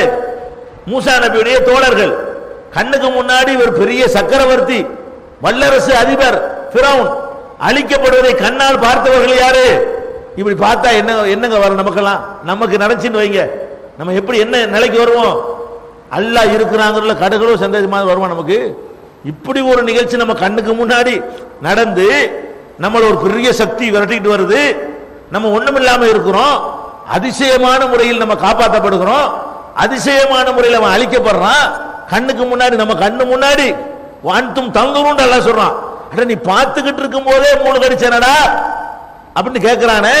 அப்படி நடந்தால் நம்ம நம்பிக்கை எப்படி இருக்கு? அசைக்க முடியாத நம்பிக்கை இருக்குமா இல்லையா? இப்ப பாருங்க, வெளியே வந்துட்டான்ல, வந்தவன மூசா நபி சொல்றாங்க, அடே இந்த இவன்கிட்ட இருந்து தப்பிச்சிட்டோம், இவங்கிட்ட இருந்து எல்லாம் காப்பாத்திட்டான். இந்த அந்த ஊர்ல ஒரு அநியாயக்காரங்க இருக்கிறாங்க. மூசா நபி சொல்றாரு, எப்ப சொல்றாரு? இந்த கடல்ல இருந்து தப்பிச்சு காப்பாத்தின உடனே சீடர்கள்ட்ட சொல்றாரு, இன்ன ஹாகுனா கௌமன் ஜப்பாரின், அந்த ஊர்ல ஒரு அநியாயக்காரன் இருக்கிறான், வாங்க நம்ம எல்லாரும் போய் அவங்களை அழிக்குவோம் அப்படிங்கிறாங்க. இவங்க என்ன பண்ணிருக்கணும்? நமக்கு தான் அல்லாத கண்ணு முன்னாடி உதவி செஞ்சிருக்கிறானே, நம்ம தைரியமா போவோம். ஃபிரௌனை அழிக்கிறதுக்கு உதவி செஞ்ச அல்லாஹ் அவங்கள அழிக்கிறதுக்கு உதவி செய்ய மாட்டானா? அப்படித்தானே இருந்திருக்கணும். இவங்க சொன்னாங்க, யாரு இந்த அதிசயத்தை, இந்த அற்புதத்தை அனுபவித்த மூசா நபியுடைய கூட்டம் சொன்னார்கள், இதுஹப் அன்த வ ரப்புக ஃபகாத்திலா இன்னா ஹாஹுனா காயிதூன். மூசாவே, நீனும் உன் ரப்பும் போய் முதல்ல சண்டை பிடிங்க, நாங்க இங்கே உட்கார்ந்துட்டு இருக்கிறோம். எப்படி கதை? எப்ப சொல்றாங்க? எப்ப இதை சொல்றாங்க முக்கியம். எப்ப சொல்றான்? அல்லாண்டா யாருன்னு கண்ணுக்கு முன்னாடி பார்த்துட்டு, அவனுடைய குதிரத்தை பார்த்துட்டு, அவனுடைய வல்லமையை பார்த்துட்டு, அந்த அடுத்த வினாடி அந்த ஈரம் கூட காயல கடல்ல சொல்றான். எப்படி சொல்றான்? நீனும் ஒரு ரப்பு போய் சண்டை போடு, நீனும் ஒரு இறைவனும் போய் காத்திலா, ரெண்டு பேரும் சண்டை போடுங்க, ஜெயிச்சவனை கூப்பிடுங்க, நாங்க வர்றோம். இன்ன ஹாகுனா காயிதூன், நாங்க இங்கே உட்கார்ந்து இருக்கிறோம். இதே மாதிரி சஹாபாக்கள் இதை ரசூலுல்லாஹ்ட்ட சுட்டி காட்டுறாங்க. அல்லாஹ்வுடைய தூதரே, மூசாவிடத்தில் சொன்னார்களே, நீனும் ஒரு ரப்பு போய் சண்டை போடு, நாங்க இங்கே உட்கார்ந்து இருக்கிறோம், அப்படி நாங்கள் சொல்ல மாட்டோம். நபிகள் நாயகம் ஸல்லல்லாஹு அலைஹி வஸல்லம் வந்து சஹாபாக்கள் யுத்தத்திற்கு அழைப்பிடும்போது சொன்னார்கள், நாங்க சின்ன கூட்டம் தான், நாங்க பலவீனர்கள் தான். மூசா நபி இடத்துல அவர் சீடர்கள் சொன்னது போல நாங்கள் சொல்ல மாட்டோம், எங்கள் மொத்த உயிரையும் பணயம் வைத்து உங்களுக்கு பக்கபலமா திகழ்வோம் சொன்னார்களே. இப்படிப்பட்ட ஒரு தியாகம். இதனாலதான் நின்றது இஸ்லாம். இதனாலதான் இந்த இஸ்லாம் நமக்கு 14 நூற்றாண்டுக்கு பிறகு நம்மள்கிட்ட பாதுகாக்கப்பட்டு வந்திருக்கிறது. இப்படிப்பட்ட தியாகம். மதீனாவுக்கு போன பிறகு கூட உயிர் ஒரு பொருட்டே இல்லை இவர்களுக்கு, வாழ்வது ஒரு பெரிய மேட்டரே இல்லை. உங்களுக்கு கொள்கை முக்கியம், இந்த மார்க்கம் முக்கியம், மறுமை முக்கியம். எப்படி இந்த ஃபிரௌனுடைய மனைவியை நமக்கு அல்லாஹ் முன்னுதாரணமா காட்டுறானோ, அதுக்கு ஏற்றவர்களாக அவர்கள் வாழ்ந்து காட்டினார்களா இல்லையா? அல்லாஹ் மூமின்களுக்கு உதாரணம் சொல்றான்ல. ஒரு ஆள் மூமின் சொன்னா அவர் எப்படி நடக்கணுமா? ஃபிரௌனுடைய மனைவியை போல நடக்க வேண்டும். லரபல்லாஹு மஸலன் லில்லதீன ஆமனு இம்ராஅத் ஃபிரௌன். மூமின்களுக்கு முன்னுதாரணமாக ஃபிரௌனுடைய மனைவியை அல்லாஹ் எடுத்து காட்டுகிறான். ஃபிரௌனுடைய மனைவி என்ன பண்ணாங்க? ஒரு பெரிய தியாகம் பண்ணிட்டாங்க என்று கேட்டால், அவங்க பட்டத்து ராணியாக இருந்தார்கள். அவங்க கணவன் பெரிய சக்கரவர்த்தியாக இருக்கிறான். ஒரு சக்கரவர்த்தி அந்த காலத்தில் எப்படிலாம் இருந்திருப்பான்? நம்ம காலத்து ஜனாதிபதி மாதிரியா இருந்திருப்பான்? கேள்வி கேட்பார் இல்லாத காலம். ராஜா தான் எல்லாம், கடவுள் மாதிரி. அந்த மாதிரி ஒரு ராஜாவாக இருக்கும் பொழுது எவ்வளவு வசதிகள்லாம் அவனுக்கு இருந்திருக்கும். அவனுடைய மனைவி ராணிக்கு எவ்வளவு பேர் பணிவிடை செய்ய ஆட்கள் இருந்திருப்பாங்க. நினைச்சதெல்லாம் கிடைக்கும். பல்லக்கு தூக்க 10,000 பேர் இருப்பாங்க. அவ்வளவு அற்புதமான அரண்மனை. அவங்க விரல செய்வுக்கு நாடே தலை வணங்கு. அவ்வளவு வசதி இருந்தும் கூட இவங்க அந்த கொள்கை ஏத்துக்கிட்டு அந்த இன்பத்தை இழக்கிறாங்க. அரண்மனை வாசத்தை துறக்கிறாங்க. புருஷனை எதிர்த்து நிற்கிறார்கள். மூசா நபி சொல்றதான் சரி என்று வாதிடுகிறார்கள். துன்பத்தை வேற இன்பத்தை இழந்துட்டு அடி உத சித்திரவதை எல்லாத்துக்கும் ஆளாகிறாங்க. ஏன் ஆளாகிறாங்க? அவங்க ஒரு கணக்கு பண்ணாங்க. என்ன கணக்கு? இந்த அரண்மனையை பார்க்கறாங்க. இந்த அரண்மனை ஃபிரௌன் கட்டிய அரண்மனை. அதில் இருக்கிற ஆபரணங்கள், அணிகலன்கள், அதில் கிடைக்கக்கூடிய அதிகாரம், பதவி, புகழ், போதை எல்லாத்தையும் பார்க்கறாங்க. அதையும் பார்க்கறாங்க. எதை பார்க்கறாங்க? அல்லாஹ் ஒன்று நமக்கு ஏற்படுத்தி வச்சிருக்கிறானே அந்த அரண்மனை, அங்க கிடைக்கக்கூடிய அழியாத பெருவாழ்க்கை, அங்க கிடைக்கக்கூடிய பேரின்பம், ரெண்டையும் கம்பேர் பண்ணி பார்க்கறாங்க. அது வேண்டும் என்றால் இதை இழந்து ஆவணும் எங்க நிலை வரும் பொழுது இதை விட அது பெருசுன்னு வழங்கினார்கள். இதான் பிறனுடைய மனைவிட்ட இருந்த சிறப்பு தன்மை. அல்லாஹ் ஒன்று நமக்கு ஏற்படுத்தி வச்சிருக்கிறானே அந்த அரண்மனை, அங்க கிடைக்கக்கூடிய அழியாத பெருவாழ்க்கை, அங்க கிடைக்கக்கூடிய பேரின்பம், ரெண்டையும் கம்பேர் பண்ணி பார்க்கறாங்க. அது வேண்டும் என்றால் இதை இழந்து ஆவணும் எங்க நிலை வரும் பொழுது இதை விட அது பெருசுன்னு வழங்கினார்கள். இதான் பிறனுடைய மனைவிட்ட இருந்த சிறப்பு தன்மை. அதே மாதிரி இவன் அடிக்குவானே, உதைக்குவானே, சித்திரவதை பண்ணுவானே என்று ஒரு கணக்கு வருது. அங்கேயும் சித்திரவதைலாம் இருக்குல்ல, அதையும் கம்பேர் பண்றாங்க. அங்கேயும் அடி விழுவுமே, அங்கேயும் உத விழுவுமே, அங்கேயும் அல்லாஹ் வந்து நம்மளை வதக்குவான, வாட்டுவான, அங்கேயும் நெருப்புல போட்டு சுடுவான, அங்கேயும் பலவிதமான துன்பம் இருக்குது. அங்க உள்ள துன்பத்தையும் இவன் பிறவும் தரக்கூடிய துன்பத்தை கணக்கு பண்றாங்க. இதை விட அது பெருசுன்னு வழங்குறாங்க. இந்த இன்பத்தை விட அது பெருசுன்னு வழங்குறாங்க. இதான் மூமின். மூமினுக்கு இலக்கணமே என்ன? இந்த உலகத்தில் கிடைக்கிற இன்பத்தை விட அங்க கிடைக்கிற இதை வழங்காட்டி நீ என்ன மூமின்கிற? நீ என்னத்துக்கு இந்த மார்க்கத்தில் இருக்குன்னு நான் கேட்கிறேன். அடிப்படை பேசி என்ன? இதை விட அது பெருசுன்னு வழங்காட்டி இன்னத்துக்கு நீ இஸ்லாமா இருக்கிற? இங்கேயாச்சும் சந்தோஷம் வாழ்ந்துட்டு போ, நரகத்திலே உலகத்தை அனுபவிச்சுட்டு போ.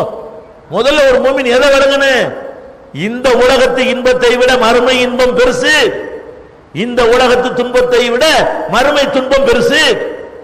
அந்த அம்மா விளங்குனாங்களா? அல்லாஹ் சொல்லி காட்டுறான். இது கால அந்த அம்மா சொன்னார்கள். என்ன சொன்னார்கள்? ரப்பி புனிலி இந்தக பைத்தன் ஃபில் ஜன்னா, யா அல்லாஹ் சொர்க்கத்தில் ஒரு மாளிகை தா. விளங்கிட்டாங்க பத்தியா? மாளிகை தான் முன்னாடி இருக்குது, அரண்மனை இங்க இருக்குது, நீச்சல் குளம் இருக்குது, எல்லா வசதியும் இருக்கிறது. இதுல இருந்துகிட்டு சொல்றாங்க அங்க கூட எனக்கு இது வேணாம். இதை ஏத்துக்கிட்டா தான் வந்து இதை நான் ஏத்துக்கிட்டா அதை இழக்க வேண்டி வருது, இவனை ஏத்துக்கிற வேண்டி வருது. நான் தான் கடவுளுங்கிறான், உன்னை ஏத்துக்கிற கூடாது மறுக்கிறான். அப்ப எனக்கு அது வேணும் என்றால் நான் இதை இழக்க தயார். அப்ப எனக்கு வந்து அங்க ஒரு மாளிகை தான். வனஜினி மின் ஃபிரௌன வ அமலிஹி, இந்த ஃபிரௌனிடம் இருந்தும் அவனுடைய சித்திரவதையிலிருந்து என்னை காப்பாத்து. வனஜினி மினல் கௌமில் ஸாலிமீன், அநியாயக்கார கூட்டத்திலிருந்து என்னை காப்பாத்து என்று சொல்லி அவங்க அல்லாஹ்ட்ட கேட்கிறாங்க. அப்ப இந்த அநியாயத்தில் நீ காப்பாத்தல்ல, எனக்கு அங்க ஒரு மாளிகையை தான். வழங்கியிருந்தாங்களா இல்லையா? இங்க உள்ள துன்பங்கள் பெரிய துன்பம் அவங்களுக்கு தெரியல, இங்க உள்ள இன்பங்கள் பெரிய இன்பமா தெரியல. இப்படி எவன் நடக்கிறானோ அவன் தான் மூமினு, அவன் தான் நம்பிக்கையாள. அதான் மூமினுக்கு இலக்கணம்டாங்க. சஹாபாக்கள் இப்படி நடந்தாங்களா இல்லையா? இந்த உலகத்தை விட அந்த உலகம் பெருசு நினைக்காட்டி எதுக்கு சொந்த ஊரை விட்டு போகணும்? இந்த உலகத்தை விட அந்த உலகம் பெருசு நினைக்காட்டி எதுக்கு சித்திரவதைக்கு உள்ளாவணும்?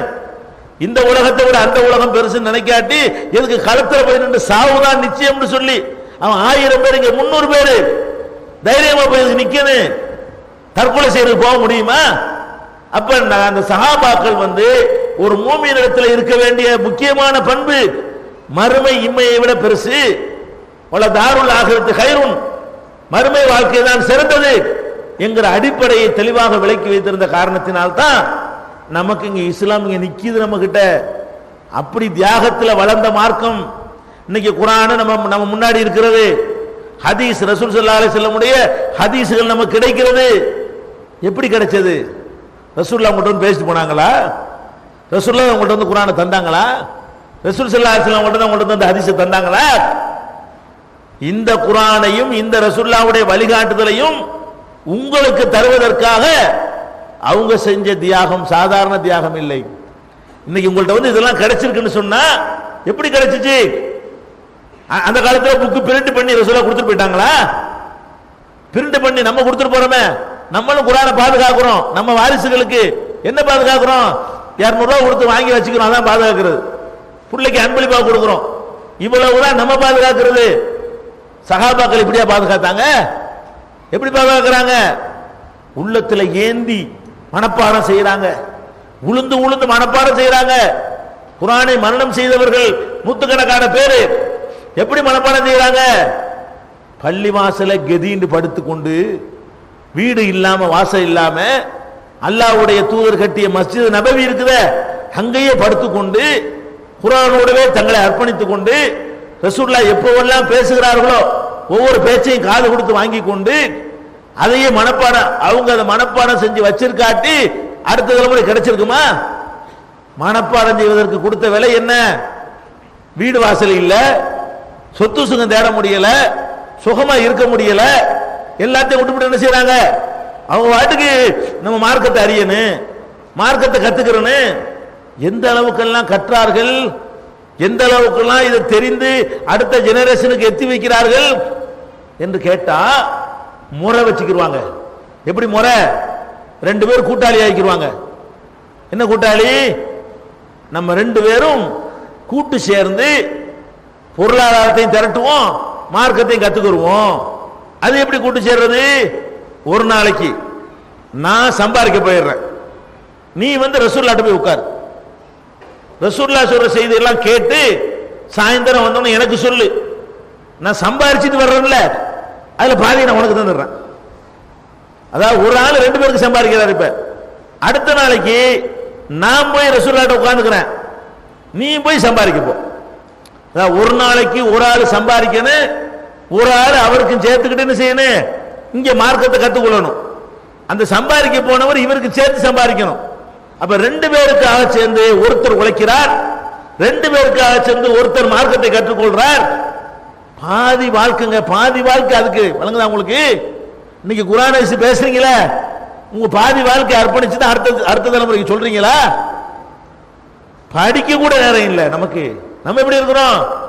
எத்தனை பேர் குர்ஆனை மொழி பேருக்கு டெய்லி படிக்கிறார்கள்? எதுவும் பார்ப்போம். டெய்லி ஒரு அரை மணி நேரம் ஒதுக்கி உருதுலையோ தமிழ்லையோ ஆங்கிலத்திலேயோ குர்ஆனை உங்களுக்கு தெரிஞ்ச பாஷையில படிக்கக்கூடிய ஒரு அரை மணி நேரம் படிக்கணும். கைது பார்ப்போம். ஒரே ஒரு ஆள், 2 பேர் இவ்வளவு பெரிய சபையில், அதாவது இருக்கிற குர்ஆனை பாதுகாத்து தந்த குர்ஆனை நம்ம தாய் பாஷையில சுப தொழுதும் உட்கார்ந்து அல்ல மகரிப் பிறகு உட்கார்ந்து அல்ல படுக்க தூங்க போறோமா இல்லையா, ஒரு அரை மணி நேரத்துக்கு முன்னாடி படுக்கையில உட்கார்ந்து அல்லாஹ் நமக்கு என்ன சொல்றான், அல்லாஹ்வுடைய ரசூல் என்ன சொல்றாங்க, இதுக்கு ஒதுக்க நமக்கு வக்கீல்ல. அவங்க என்ன செய்யறாங்க? எப்படி மார்க்கத்தை வழங்கினாங்க பாத்தீங்களா? நம்ம 2 பேரும் சேர்ந்து கூட்டாயிருக்கிறோம். என்ன கூட்டு? நீ போய் எனக்காக மார்க்கத்தை கத்துக்க, நான் உனக்காக உழைக்கிறேன். நாளைக்கு எனக்காக நீ உழைச்சிட்டு வா, நான் உனக்காக மார்க்கத்தை கத்துக்கிறேன். அப்ப 6 மாசம் போச்சு இல்லைங்க வருஷத்துல. ஒரு வருஷத்துல 6 மாச உழைப்பை மார்க்கத்தை கத்துக்கிறதுக்கு பங்கா கொடுக்கிறார். அப்படி மனப்பாடம் பண்ணாங்க. அதை அடுத்த தலைமுறைக்கு எத்தி வச்சாங்க, அதை பாதுகாத்தாங்க. புஸ்தகம் வாங்கி பாதுகாக்கல, பிரிண்ட் பண்ண புத்தகத்தை வாங்கி உங்களுக்கு தந்துட்டு போகல. வாயிலிருந்து வந்து உதிரும். ரசூலுல்லாஹ்வோட வாயிலிருந்து என்ன வருது, இன்னைக்கு என்ன சொல்றாங்க, இன்னைக்கு என்ன பேசினாங்க? இப்படிப்பட்ட சஹாபா உமர் ரலியல்லாஹு அன்ஹு போன்றவர்கள்லாம் இப்படி முறை வைத்து படித்தவர்கள், முக்கியமானவர்கள், மார்க்கத்தை கற்றுக்கொள்வதற்காக வேண்டி பாதி நாள் உழைப்பை கொடுக்கிறார்கள். நமக்கு கண்ணு முன்னாடி இருக்குது, வார பத்திரிகைகள் வருது, மாசம் மாசம் ஏகத்துவம் வருகிறது, புகாரி தமிழாக்கம் 7 பாகம் வாங்கி வச்சுக்கிறார்கள். கைதுக்கு பார்ப்போம் பாருங்க. நம்ம என்ன பண்ணோம்? 20 வருஷத்துக்கு முன்னாடி நம்ம பேசணும். என்ன பேசணும்? ஹதீஸ் தமிழ்ல தரமாட்டேன்ட்டாங்க, திட்டணுமா இல்ல? பெரிய பெருமை அடைஞ்சிட்டோம். குர்ஆனை தமிழ்ல தந்தாங்களா? ஹதீஸ மொழிபெயர்த்தாங்களா? தமிழ்ல மக்களுக்கு தந்தார்களா? அவன் என்ன பண்ணா? குர்ஆனையும் தரல ஹதீஸையும் தரலன்னு திட்டணுமா இல்லையா? ஏன் குர்ஆன் அல்லாஹ்வுடைய வேதத்துக்கு அடுத்த நிலையிலிருந்து ரசூலுல்லாஹ்வுடைய ஹதீஸ்கள் தொகுக்கப்பட்டிருக்கிறது? அந்த புகாரி 7 வால்யூமும் ஏன் ஒவ்வொரு வீட்டிலும் இல்ல? டெய்லி பேப்பர் வாங்குற காசை சேர்த்தாலே ஒரு மாசத்துல அந்த புக் வாங்கிடலாமே, ஏன் உங்களுக்கு வாங்க முடியல? வாங்கணும்னு நீங்க என்ன வரல? இதான் மார்க்கத்தை மதிப்பு. நமக்கு என்னங்க, நம்ம எல்லாம் முஸ்லீம், வெக்கமா இல்லை நமக்கு? நம்ம எல்லாம் ஒரு முஸ்லீம், நம்ம எல்லாம் ஒரு தௌஹீத்வாதி என்று சொல்லிக் கொள்றோம். அல்லாஹ்வுடைய ரசூல் என்ன சொன்னார்கள் என்று அறிந்து கொள்வதற்கு, நேரடியாக அறிந்து கொள்வதற்கு வாய்ப்பு கண்ணு முன்னாடி இருக்கிறது. 250 ரூபாய் செலவு பண்ணி அதை வாங்க நம்ம ரெடியா இல்லை. அது தொகுக்கிறதுக்கு என்ன பாடுபட்டாங்க ஒரு ஹதீஸுக்காக வேண்டி. சஹாபாக்கள் எவ்வளவு பெரிய தியாகம் பண்ணாங்க. அப்ப அந்த அளவுக்கு எல்லாம் எப்படி அபூ ஹுரைரா சொல்றாங்க, அப்படி வயிறுலாம் ஒட்டிய போய் நிலையில நாங்கள் பள்ளிவாசல்ல படுத்து வயிறு ஒட்டி போயிடும். யாராவது வந்து சாப்பிட கூப்பிட்டு வருவார்களாம், நம்மளை கூப்பிட மாட்டாரா, நம்மளை கூப்பிட மாட்டாரா? எப்படி தியாகம் பண்ணி அபூபக்கர் வருவாராம், சலாம் அலைக்கும் அபூ ஹுரைரா, எதுக்கு? சாப்பிட்டு 3 நாள் சலாம் சொன்னோம்னா என்ன சாப்பிட கேட்டு வரான். கேட்கவும் மாட்டாங்க. நான் சலாம் சொல்லுவேன். எதுக்கு சலாம் சொல்லுவேன்? சாப்பிட்டு 3 நாள் ரசூலுல்லாஹ்ட்ட ஹதீஸ் படிக்கணுங்கிறதுக்காக அங்க கிடக்குறாரு. அவரு சாப்பிட கூட்டிட்டு போக மாட்டாரா? அவர் உமர் வருவார் சலாம் சொல்லுவேன், உஸ்மா வருவார் சலாம் சொல்லுவேன். இப்படி எல்லாம் வந்து 3 நாள் 4 நாள் பட்னியா கிடந்து அல்லாஹ்வுடைய ரசூல் என்ன சொல்றாங்க என்று தெரிந்து கொள்வதற்காக வேண்டி அவ்வளவு தியாகம் செய்தார்களே. இதெல்லாம் என்ன, எதுக்கு நம்ம வந்து தௌஹீதுல இருக்கணும் விளங்கவே இல்லை. நம்ம வந்து தௌஹீது என்ற ஒரு பாதையை நம்ம ஏன் தேர்ந்தெடுத்து கொண்டோம் புரியவே இல்லை. ஹதீஸை படிக்க மாட்டோம். அப்ப ஹதீஸ் படிக்காட்டி எங்க போய் நிக்கி, எங்க போய் நிக்கி? நம்ம அப்பம் பாட்ட எங்க போய் நின்றானோ அங்க போய் மரம் நிக்க போறோம். எதனால அவன் கெட்டான்? குர்ஆன் படிக்காதனால கெட்டான். எதனால கண்டதை மார்க்கம்னு சொல்ல முடிஞ்சு? நம்ம அப்பம் பாட்டன் காலத்துல மார்க்கத்தில் இல்லாதெல்லாம் மார்க்கம்னு சொல்லி ஏன் ஏமாத்த முடிஞ்சு? குர்ஆன் உங்களுக்கு தெரியல, ஹதீஸ் தமிழ்ல இல்ல, ஹதீஸ் உருதுல இல்ல, அதனால கெடுக்க முடிஞ்சு. அது மாதிரி உங்களை கெடுத்துட கூடாதுக்காக வேண்டி குர்ஆனை தமிழ்ல போட்டா வாங்குறவங்களே கிடையாது. ஹதீஸ தமிழ்ல போடுறான் ஒருத்தன் உட்கார்ந்து மெனக்கெட்டதுக்காக வேண்டி, அதுக்கு ஒரு ட்ரஸ்ட் அமைச்சு அதுக்காக பெரிய பல லட்சக்கணக்கான முதலீடு செஞ்சு அதை வாங்கி படிக்கிறதுக்கு, வாங்கி வீட்டில் வச்சுக்கிறதுக்கு நாதி இல்ல, வச்சுக்கிறது படிக்கிறதுக்கு நாதி இல்ல. இப்படிப்பட்ட நிலைமை.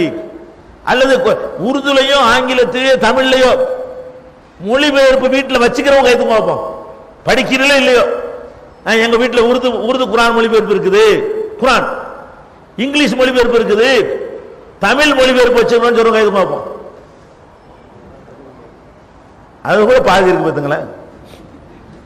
அது கூட வாங்கி வைத்திருக்கிறார்களான்னு பார்த்தா கூட பாதி பேர்ட்ட இல்லை. அது அல்லாஹ்வுடைய வேதம், அது அல்லாஹ் நம்மிடத்துல என்ன பேசுறான் என்பது நம்முடைய தாய்மொழியில உருதுலையோ ஆங்கிலத்திலேயோ தமிழ்லையோ கிடைக்குது, நமக்கு தெரிஞ்ச மொழியில் கிடைக்குது. இப்ப பெரிய ரிஸ்க்லாம் கிடையாது. அதை வாங்கி வைக்கல, படிக்கிறது ரெண்டாவது. அதை வாங்கி வீட்டில் வச்சா ஒரு நேரம் வரும்போதா படிப்போமா இல்லையா, ஒரு பிரச்சனை வரும்போதா எடுத்து படிப்போமா இல்லையா? அப்ப அல்லாஹ் என்ன பேசுறான்னு உங்களுக்கு தெரிய வேண்டாம். ஏதோ அரபில வச்சு மூத்தா போனாலும் ஓதிட்டு இருப்போம். அப்ப ஏன் உங்களை நீங்க எவ்வளவு நாளைக்கு நிக்கி இந்த தௌஹீது? இந்த மாதிரி போனா இந்த தௌஹீது எங்க நிக்கி வரும் பாருங்க. இனி பழையபடி அதே கத்தம் பாத்தியா தாயத்து தட்டி எல்லாம் உங்கள்கிட்ட வந்து நிக்கத்தான் போகிறது. ஏன் அப்படி போய்கிட்டு இருக்கிறீர்கள்? ஒரு 10 வருடத்துக்கு முந்தைய இருந்த ஒரு நாலேஜ் இன்னைக்கு இல்ல. தௌஹீதுல ஒரு 10-15 வருஷத்துக்கு முன்னாடி இந்த பேரணாமட்டில் பார்த்தோம். ஒவ்வொருத்தரும் நீங்கள் கேட்கிற இங்க உள்ள தௌஹீத்வாதிகள் கேட்கிற கேள்விகளுக்கு உலமாக்களுக்கு பதில் சொல்ல இயலாது.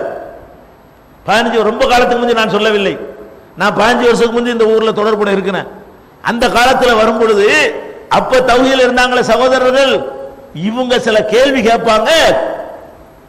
மதுஹபுல உள்ள தரீகாவுல உள்ள தர்கா வழிபாட்டில் உள்ள உலமாக்களால், மத குருமா மௌலவிமார்களால் இவங்களுடைய கேள்விக்கு பதில் சொல்ல இயலாது. ஹதீஸுகளை பற்றி, அதனுடைய குர்ஆன் இறங்கிய காரணங்களை பற்றி, இப்படி எதை பத்தி கேட்டாலும் அவ்வளவு அற்புதமா போய் ஆர்குமெண்ட் பண்ணுவார்கள். ஓடி ஒளிவாங்க உலமாக்கள்லாம். இன்னைக்கு இப்படி இருக்கிறோமா? அதெல்லாம் எந்த காலம்? மொழிபெயர்ப்புகள் வராத காலம், கேட்டு கேட்டு அறிந்து கொண்ட காலம், காது வழியாக மாத்திரம் அறிந்து கொண்ட காலத்தில் அவ்வளவு தெளிவாக இருந்தாங்க. நீங்களே வாசித்து அறிந்து கொள்ற காலம் வந்து விட்டது இல்ல. அப்ப நம்ம எப்படி நம்ம அடுத்தாளுக்கு சொல்லுவோம்? நான் கேட்கிறேன், நம்ம எல்லாம் இந்த தௌஹீத அடுத்தாளுக்கு சொல்றதுக்கு தானே தௌஹீதை ஏத்துக்கிறோம். நம்ம மட்டும் தௌஹீதா வாழ்வதற்கு ஒரு ஜமாஅத்லாம் தேவையில்லை, நம்மளே வாழ்ந்துட்டு போயிடலாம். நம்ம அளவுக்கு தௌஹீதை வச்சுக்கிறதுக்கு ஒரு இயக்கம் வேணுமா? ஒரு சங்கம் வேணுமா? ஒண்ணுமே தேவையில்லை.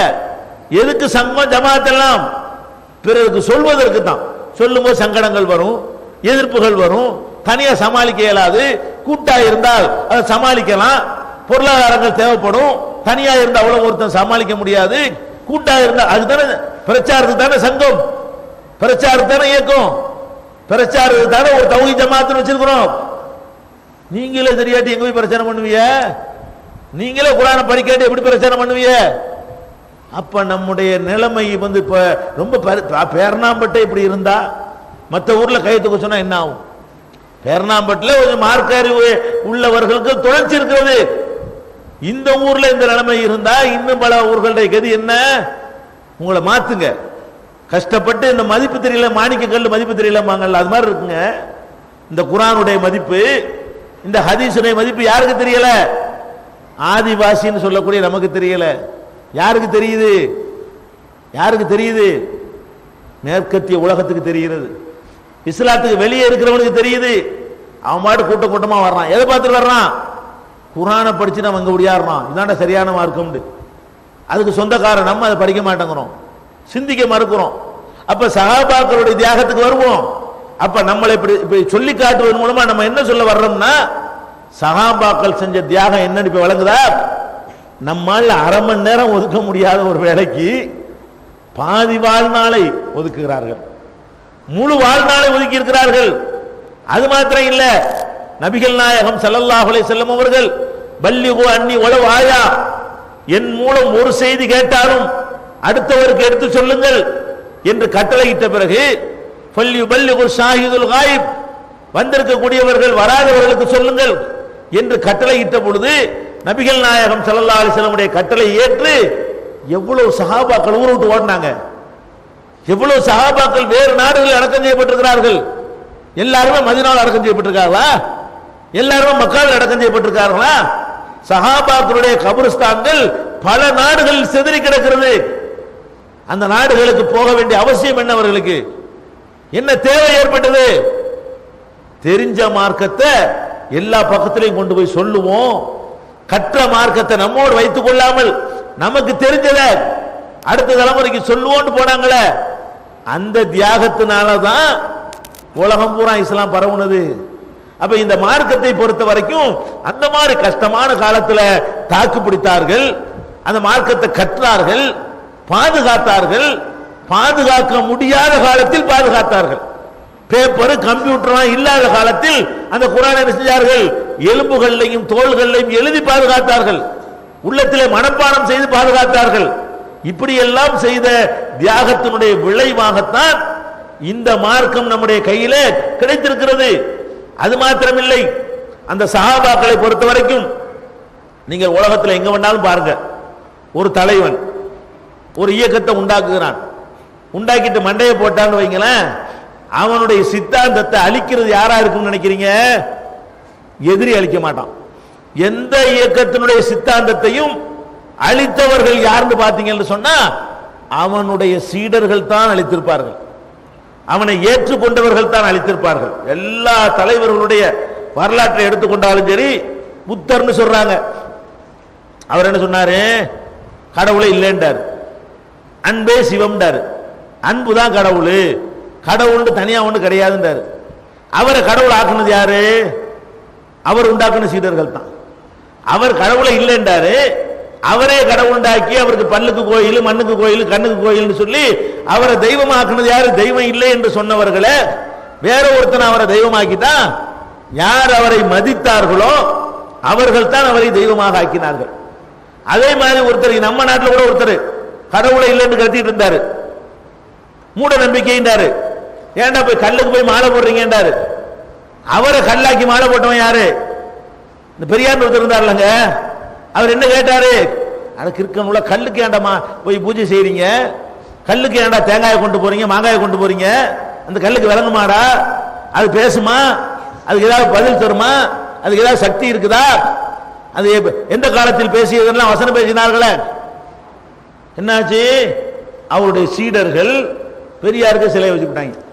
யாரால குழி தோண்டி புதைக்கப்படுது பத்தியலா? யார் அந்த கொள்கையை கொண்டார்களோ, யார் அந்த கொள்கையை ஏற்றுக்கொண்டு பின்னாடி வந்தார்களோ உடனே குழி தோண்டி புதைத்து, அன்புங்கிற பேர்ல, அந்த தலைவர்கள் மீது உள்ள அன்புங்கிற பேர்ல 95 லட்சம் ரூபாய் எடுத்து சினிமா படம் எடுக்கிற கொடுக்குறேன்பாங்க. பாத்தீங்களா இல்லையா? நாளைக்கு பேப்பர்ல பாருங்க. மக்களுடைய பணம் 95 லட்சம் ரூபாய் எடுத்து, அவருடைய 95 வருஷம் ஆச்சான் பெரியார் மூத்தா போய். அதனால அவர் பேர்ல சினிமா படம் எடுக்கிறதுக்காக வேண்டி 95 லட்சம் ரூபாயை வழங்குகிறோம். ஏறக்குறைய 1 கோடி ரூபாய். பகுத்தறிவு பேசின ஒருத்தரால் உருவாக்கப்பட்டவர்கள் அவர் பேரை சொல்லியே பகுத்தறிவுக்கு மாற்றமாக நடக்கிற காட்சியெல்லாம் நீங்க பாக்குறீங்க. சிலை வைப்பதற்காக வேண்டி அலைகிற காட்சி நீங்க பாக்குறீங்க. நபிகள் நாயகம் ஸல்லல்லாஹு அலைஹி வஸல்லம் அவர்கள் மீது சஹாபாக்கள் எப்படிப்பட்ட அன்பு வைத்திருந்தார்கள்? ஈசா நபியின் மீது அவருடைய சீடர்கள் வைத்தார்களே, அந்த அன்பை விட கோடானு கோடி அன்பு ரசூலுல்லாஹ் மேல வைத்திருந்தார்கள். சிலையாக விட்டாங்களா? உருவம் வரைஞ்சாங்களா?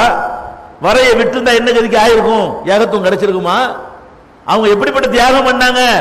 ஒவ்வொரு மனுஷனும் எந்த இடத்துல அடிபட்டு போவானோ அந்த இடத்துல அடிபடாம நின்றார்கள். அவர்கள் மாத்திரம் ரசூலுல்லாஹ் மௌத்தா போனவன அப்படி ஒரு சிலையை வடிச்சு வணங்கி ஆரம்பிச்சிருந்தார்களே, ஆனால் அதை அந்த மக்கள் யாரும் ஆட்சேபிக்க முடியாது. அவ்வளவு அன்பு வைத்திருந்தார்கள். ஈசா நபியை சிலையை ஆக்கிட்டாங்க சீடர்கள்லாம், ஒண்ணும் பண்ண முடியல. அல்லாஹ்வுக்கு உதவி செய்யணும்னு வந்தாங்க, உதவி செய்ய ஏறல. அல்லாஹ்வுடைய குமாரன் ஆக்கிட்டாங்க. இவர் ஆக்குனாங்களா? நபிகள் நாயகம். அப்ப இந்த ஏகத்துவத்தை எப்படி காப்பாற்றி தந்திருக்கிறாங்க? அவங்களுக்கு எவ்வளவுதான் அன்பு இருந்தாலும் அந்த கண்ட்ரோலும் அல்லாஹ்வுடைய வேதத்தை பற்றி அறிவும் ரசூலுல்லாஹ்வுடைய போதனைகள் மீது அசைக்க முடியாத நம்பிக்கை இருந்த காரணத்தினால் அந்த ஏகத்துவ கொள்கையவே நமக்கு பாதுகாத்து தந்து விட்டார்கள்.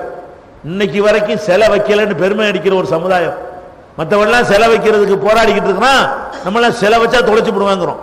என்கிற அளவுக்கு நம்மள இன்னைக்கு பண்பட்டவர்களா இருக்கிறோம்னா பேசிக் எங்க? அந்த சஹாபாக்களுடைய தியாகத்துல இருக்குங்க. இப்படி இந்த மார்க்கத்தை நம்மள்ட்ட கொண்டாந்து சேர்ப்பதில் ஆகட்டும், வளர்ப்பதில் ஆகட்டும், அவர்களுக்கு நிகரான ஒரு தியாகம் இந்த 14 நூற்றாண்டுகள் எவரும் செய்தது கிடையாது. இந்த இஸ்லாத்திற்காக செய்த தியாகத்தில் யாரும் அவர்கள் கிட்ட நிக்க இயலாது. அதே நேரத்தில் அந்த சஹாபாக்கள் இன்னொரு அவங்கள்ட்ட தெரிஞ்சு கொள்ள வேண்டிய முக்கியமான விஷயம், அப்ப நபிகள் நாயகம் ஸல்லல்லாஹு அலைஹி வஸல்லம் அவங்க எந்த மாதிரியான ஒரு சமுதாயத்தை உருவாக்கிட்டு போனாங்க சஹாபாக்கள் கேட்டா, குர்ஆன் ஹதீஸ் இந்த ரெண்டுக்கு நிகராக தகப்பனாரையோ தாயாரையோ புருஷனையோ பொண்டாட்டியோ அவங்க ஒரு பெரிதாக மதித்ததே கிடையாது. சஹாபாக்களுடைய அடுத்த தியாகம் என்ன? ஒவ்வொரு மனிதனும் எந்த இடத்துல அடிபட்டு போயிடுவான், சில விஷயங்களை சரிந்து வழங்கியிருப்பான். அவன் தகப்பனார் அதை செய்யும் போது அவனால சுட்டி காட்ட இயலாது. அவன் சரிந்து வழங்கியிருப்பான். அவனுடைய மனைவி அதை ஏற்று செய்யும் பொழுது அவனால் கண்டிக்க இயலாது. அவன் சரிந்து வழங்கினதை அவன் குடும்பத்தில் உள்ள உறுப்பினர்கள் செய்யும் பொழுது எல்லாருமே சரணாகதி அடைஞ்சிடறான். சஹாபாக்களை பொறுத்தவரைக்கும் எப்படிப்பட்டவர்களா இருக்கிறாங்க பாருங்க. இப்னு உமர் ரலியல்லாஹுடைய மகன் உமர் ரலியல்லாஹு என்ன பண்றாங்கன்னு கேட்டா, அந்த ஹஜ்ஜில தமத்து என்ற ஹஜ் முறையை அவர் செய்யக்கூடாதுன்னு தடுக்கிறார். உமருடைய மகன் இருக்கார்ல, அவர் அந்த முறையில் ஹஜ் செய்ய போறார். அப்ப சிரியாவை சேர்ந்த சாம் நாட்டை சேர்ந்த ஒருத்தர் இப்னு உமர்ட்ட கேட்கிறாங்க, உங்க தகப்பனாரு இந்த மாதிரி தமத்து ஹஜ் செய்யக்கூடாதுங்கிறாரு.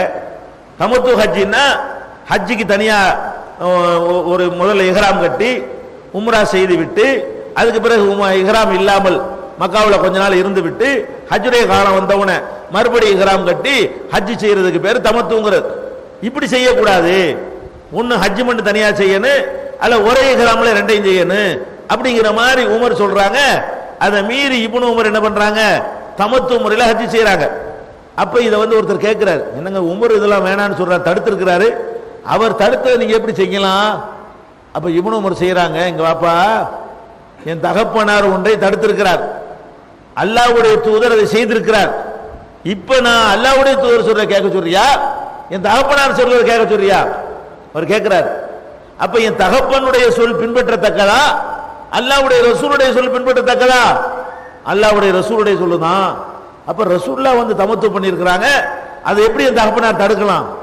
என் தகப்பனார் தடுத்தாருன்னா நான் எப்படி கேட்பேன்? அப்ப இந்த சஹாபாக்களுடைய உணர்வுகள் எப்படி இருக்கிறது? அல்லாஹ்வும் ரசூலும் உன்னை சொல்லிவிட்டார்களே ஆனால் பாப்பாவா இருந்தாலும் தூக்கி எறிஞ்சிருவாங்க, ஏத்து கேட்க ஆரம்பிச்சிருவாங்க. அதே மாதிரி உமர் ரலியல்லாஹுடைய கோபம் ரோசம் எல்லாம் தெரியும். அவங்களுடைய மனைவி ஃபஜ்ருக்கும் இஷாவுக்கும் பள்ளிவாசலுக்கு வந்துருவாங்க. கரெக்டா பள்ளி வாசல்ல வந்து ரசூல் ஸல்லல்லாஹு அலைஹி வஸல்லம் காலத்தில் பெண்களும் தொழுவார்கள். அந்த அம்மாவும் பள்ளிவாசலுக்கு வந்துருவாங்க. அப்போ ஒருத்தர் கேட்கிறாரு, உமருடைய மனைவி அவர்களே, உங்க கணவர் ரொம்ப ரோசக்காரரா இருக்காரு, பள்ளிவாசலுக்கெல்லாம் நீங்க பெண்கள் வந்து அவருக்கு பிடிக்காத, வீட்டுக்குள்ளான உங்களை இருக்க சொல்லி இருக்கிறாரு, நீங்க எப்படி வரலாம் அப்படின்னு கேட்கிறாரு. அவர் உங்களை தடுத்தா என்ன செய்வீங்க? என்ன அவர் தடுக்க முடியாது. ஏன் முடியாது? ரசூலுல்லாஹ் தடுக்க கூடாதுன்னு சொல்லிருக்கும் தடுத்துருவார் அவரு. அவங்க கேட்கிறாங்க, கணவராக இருக்கட்டு அல்லாஹ்வுடைய ரசூல் என்ன சொன்னாங்க? லா தம்னவு இமா அல்லாஹில் மசாஜித், பெண்களை பள்ளிக்கு வருவது தடுக்காதீங்கன்னு சொன்னாங்களா இல்லையா? அந்த சொல் அவர் என்னை தடுக்க வருவாரையானால் அவரை இந்த சொல் தடுக்கும், கட்டுப்பட மாட்டேங்கிறாங்க. தடுத்து பார்க்கட்டுமே, ரசூலுல்லாஹ் ஒன்னு சொல்லி இருக்கும் போது தடுத்துருவார் அவரு, நான் கேட்டுருவேனா? யாரு? உமர்னா எல்லாரும் பயப்படுறாங்க, அது மற்ற விஷயத்துல தான். மார்க்க விஷயத்துல பயப்படுவாங்கிறீங்களா? கட்டின பொண்டாடி பயப்பட மாட்டேன்ட்டாங்க. அவர் மட்டும் தடுக்கணும் பாக்குறேன். ரசூலுல்லாஹ் தடுக்க கூடாதுன்னு சொன்னா தடுத்துருவாரா? விடுவனானா? அப்ப அப்படியான ஒரு சமூகம் சஹாபாக்கள் சமூகம். எப்படின்னு கேட்டா, சில சஹாபாக்கள் மார்க்கத்தை பற்றி சில விஷயங்கள் தங்களுக்கு கிடைக்காத நேரத்தில் சில தவறான தீர்ப்புகளை சொல்லிடுவாங்க. அதை எல்லாரும் ஏற்றுக்க மாட்டாங்க. ரசூலுல்லாஹ் சொன்னா சொல்லு, இல்லைன்னா விட்டுருப்போம். இப்படிங்கிற மாதிரியான ஒரு நிலைமை உள்ளவர்களாக அந்த சஹாபாக்கள் தேர்ந்திருக்கிறார்கள். சில நேரங்களில் ரசூலுல்லாஹ்வுடைய மூத்தனம் எடுத்துக்கொள்ளலாம், மரணித்த நேரத்தில் மரணிக்கலைங்கிற மாதிரி எல்லாரும் நினைக்கிறாங்க.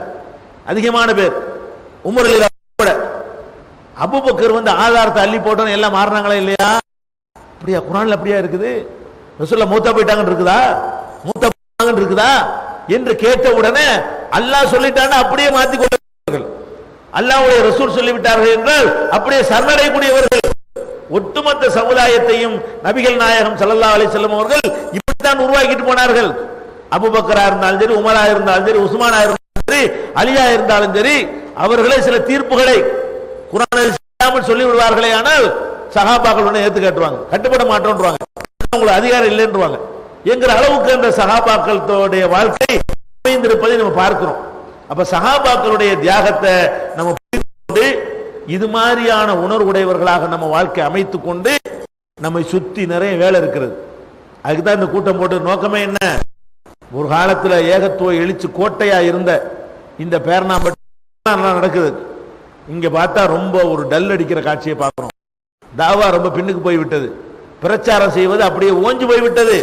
கஷ்ட நஷ்டங்களை தாங்கிக் கொள்ள நம்ம தயாரா இல்ல. அடி உதைகளுக்கு பயப்பட, போலீஸ் வழக்கு வந்துருமோ, வம்பு வந்துருமோ, பிரச்சனை ஆயிருமோ. பிரச்சனை ஆனா தான் தௌஹீத சொல்ல இயலும். பிரச்சனையை சந்திக்க தௌஹீத சொல்ல இயலாது. எந்த காலத்து நபிமார்கள் சொல்லிய பிரச்சனை வந்தா வராதா? நபிமார்கள் எப்படி சொல்லுவாங்க? தெளிவா சொல்லுவாங்க, சந்தேகத்துக்கு இடம் இல்லாம சொல்லுவாங்க, அனைவருக்கும் புரியுற விதத்துல சொல்லுவாங்க, இஹ்லாஸோட சொல்லுவாங்க.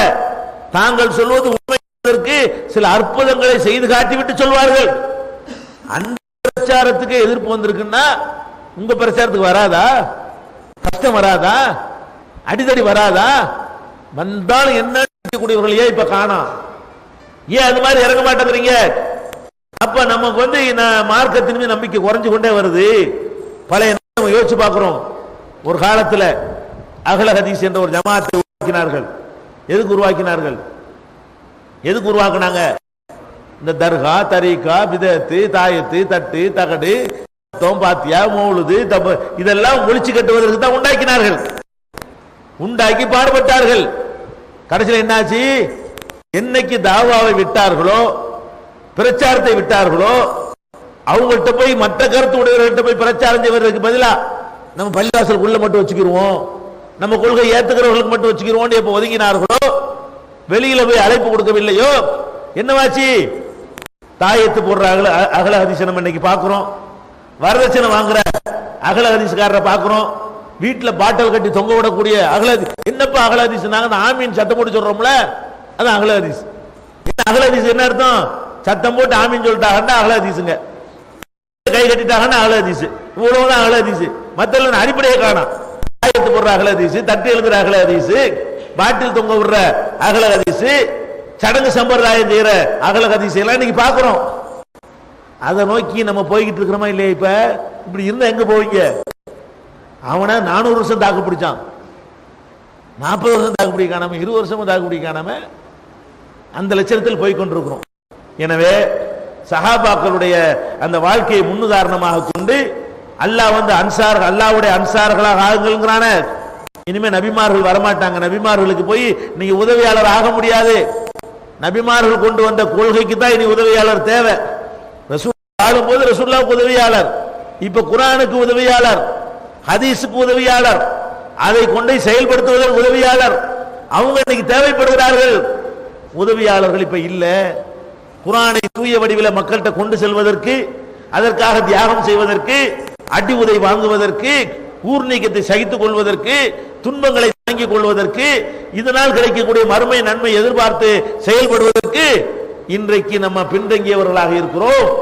அந்த நிலையை தூக்கி எறிந்து விட்டு 10 ஆண்டுகளுக்கு முன்னால், 15 ஆண்டுகளுக்கு முன்னால் நம்மிடத்தில் எப்படி இருந்தது என்று விசாரித்து பார்த்து தெரிந்து கொண்டு அது போன்ற நாலேஜ் உள்ளவர்களாக, அது போன்ற ஆர்வம் உடையவர்களாக, அது போன்ற தீவிர செயல்பாடு உடையவர்களாக, நம்மை சுற்றி உள்ள எல்லா பகுதிகளுக்கும் இந்த கொள்கையை கொண்டு செல்லக்கூடியவர்களாக, வெளியிலே போய் பிரச்சாரம் செய்யக்கூடியவர்களாக, பள்ளிக்கு வர்றவங்கள்ட்ட மட்டும் செய்யாமல் தெருமுனை பிரச்சாரம், வீதி பிரச்சாரம், பப்ளிக் கூட்டம் என்று பல பகுதி தனிநபர் சந்திப்புகள் என்று பலவிதமான முறையில் நம்முடைய பிரச்சாரத்தை விரிவுபடுத்தக்கூடிய மக்களாக அல்லாஹ் உங்களையும் எங்களையும் ஆக்கி அருள் புரிவானாக. வாஹ்ருதாவானா அல்ஹம்துலில்லாஹி ரப்பில் ஆலமீன். அஸ்ஸலாமு அலைக்கும்.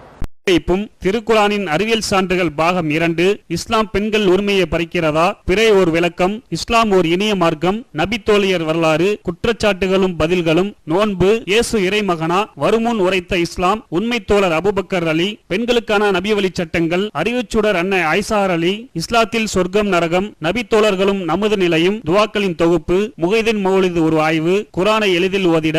நபிகள் நாயகம் பல திருமணம் செய்தது ஏன்? யாக்குத்பா ஒரு ஆய்வு. நபி வழியில் நம் ஹஜ். நபி வழியில் குழந்தை வளர்ப்பு. தராவி தொழுகை ஒரு ஆய்வு. ஜக்காத் ஒரு ஆய்வு. இஸ்லாத்தில் இல்லறம். கியாமத் நாளின் 10 அடையாளங்கள். நபிகளாரின் நற்போதனைகள். மன்னரை வாழ்க்கை. பைபிளில் நபிகள் நாயகம். இஸ்லாத்தின் பார்வையில் பில்லி சூனியம். தர்கா வழிபாடு. நபிகளாரின் இறுதி நாட்கள். இஸ்லாமிய கொள்கை. சரியான ஹதீஸ்களும் தவறான ஹதீஸ்களும். சந்திக்கும் வேளையில் கொள்கை விளக்கம். பேய் பிசாசு உண்டா? கற்பனை கதைகள். நவீன பிரச்சனைகளும் தீர்வுகளும். தப்லிக் தாகலிம் தொகுப்பு. சுபகானா மௌலிது ஒரு ஆய்வு. மனிதனுக்கேற்ற மார்க்கம். நேர்ச்சையும் சத்தியமும் மனனம் செய்வோம். விளக்கப்பட்ட உணவுகள். அர்த்தமுல்லா இஸ்லாம். குர்பானியின் சட்டங்கள். தொழுகை. இஸ்லாத்தின் பார்வையில் கனவுகள். இஸ்லாமிய திருமணம். இறைவனிடம் கையேந்துங்கள். மீராஜும் அதன் படிப்பினைகளும். வேதம் கொடுக்கப்பட்டோர் யார்? மற்றும் prophet Muhammad the greatest man. Moon publication 83/3 மூர்தரு முதல் மாடி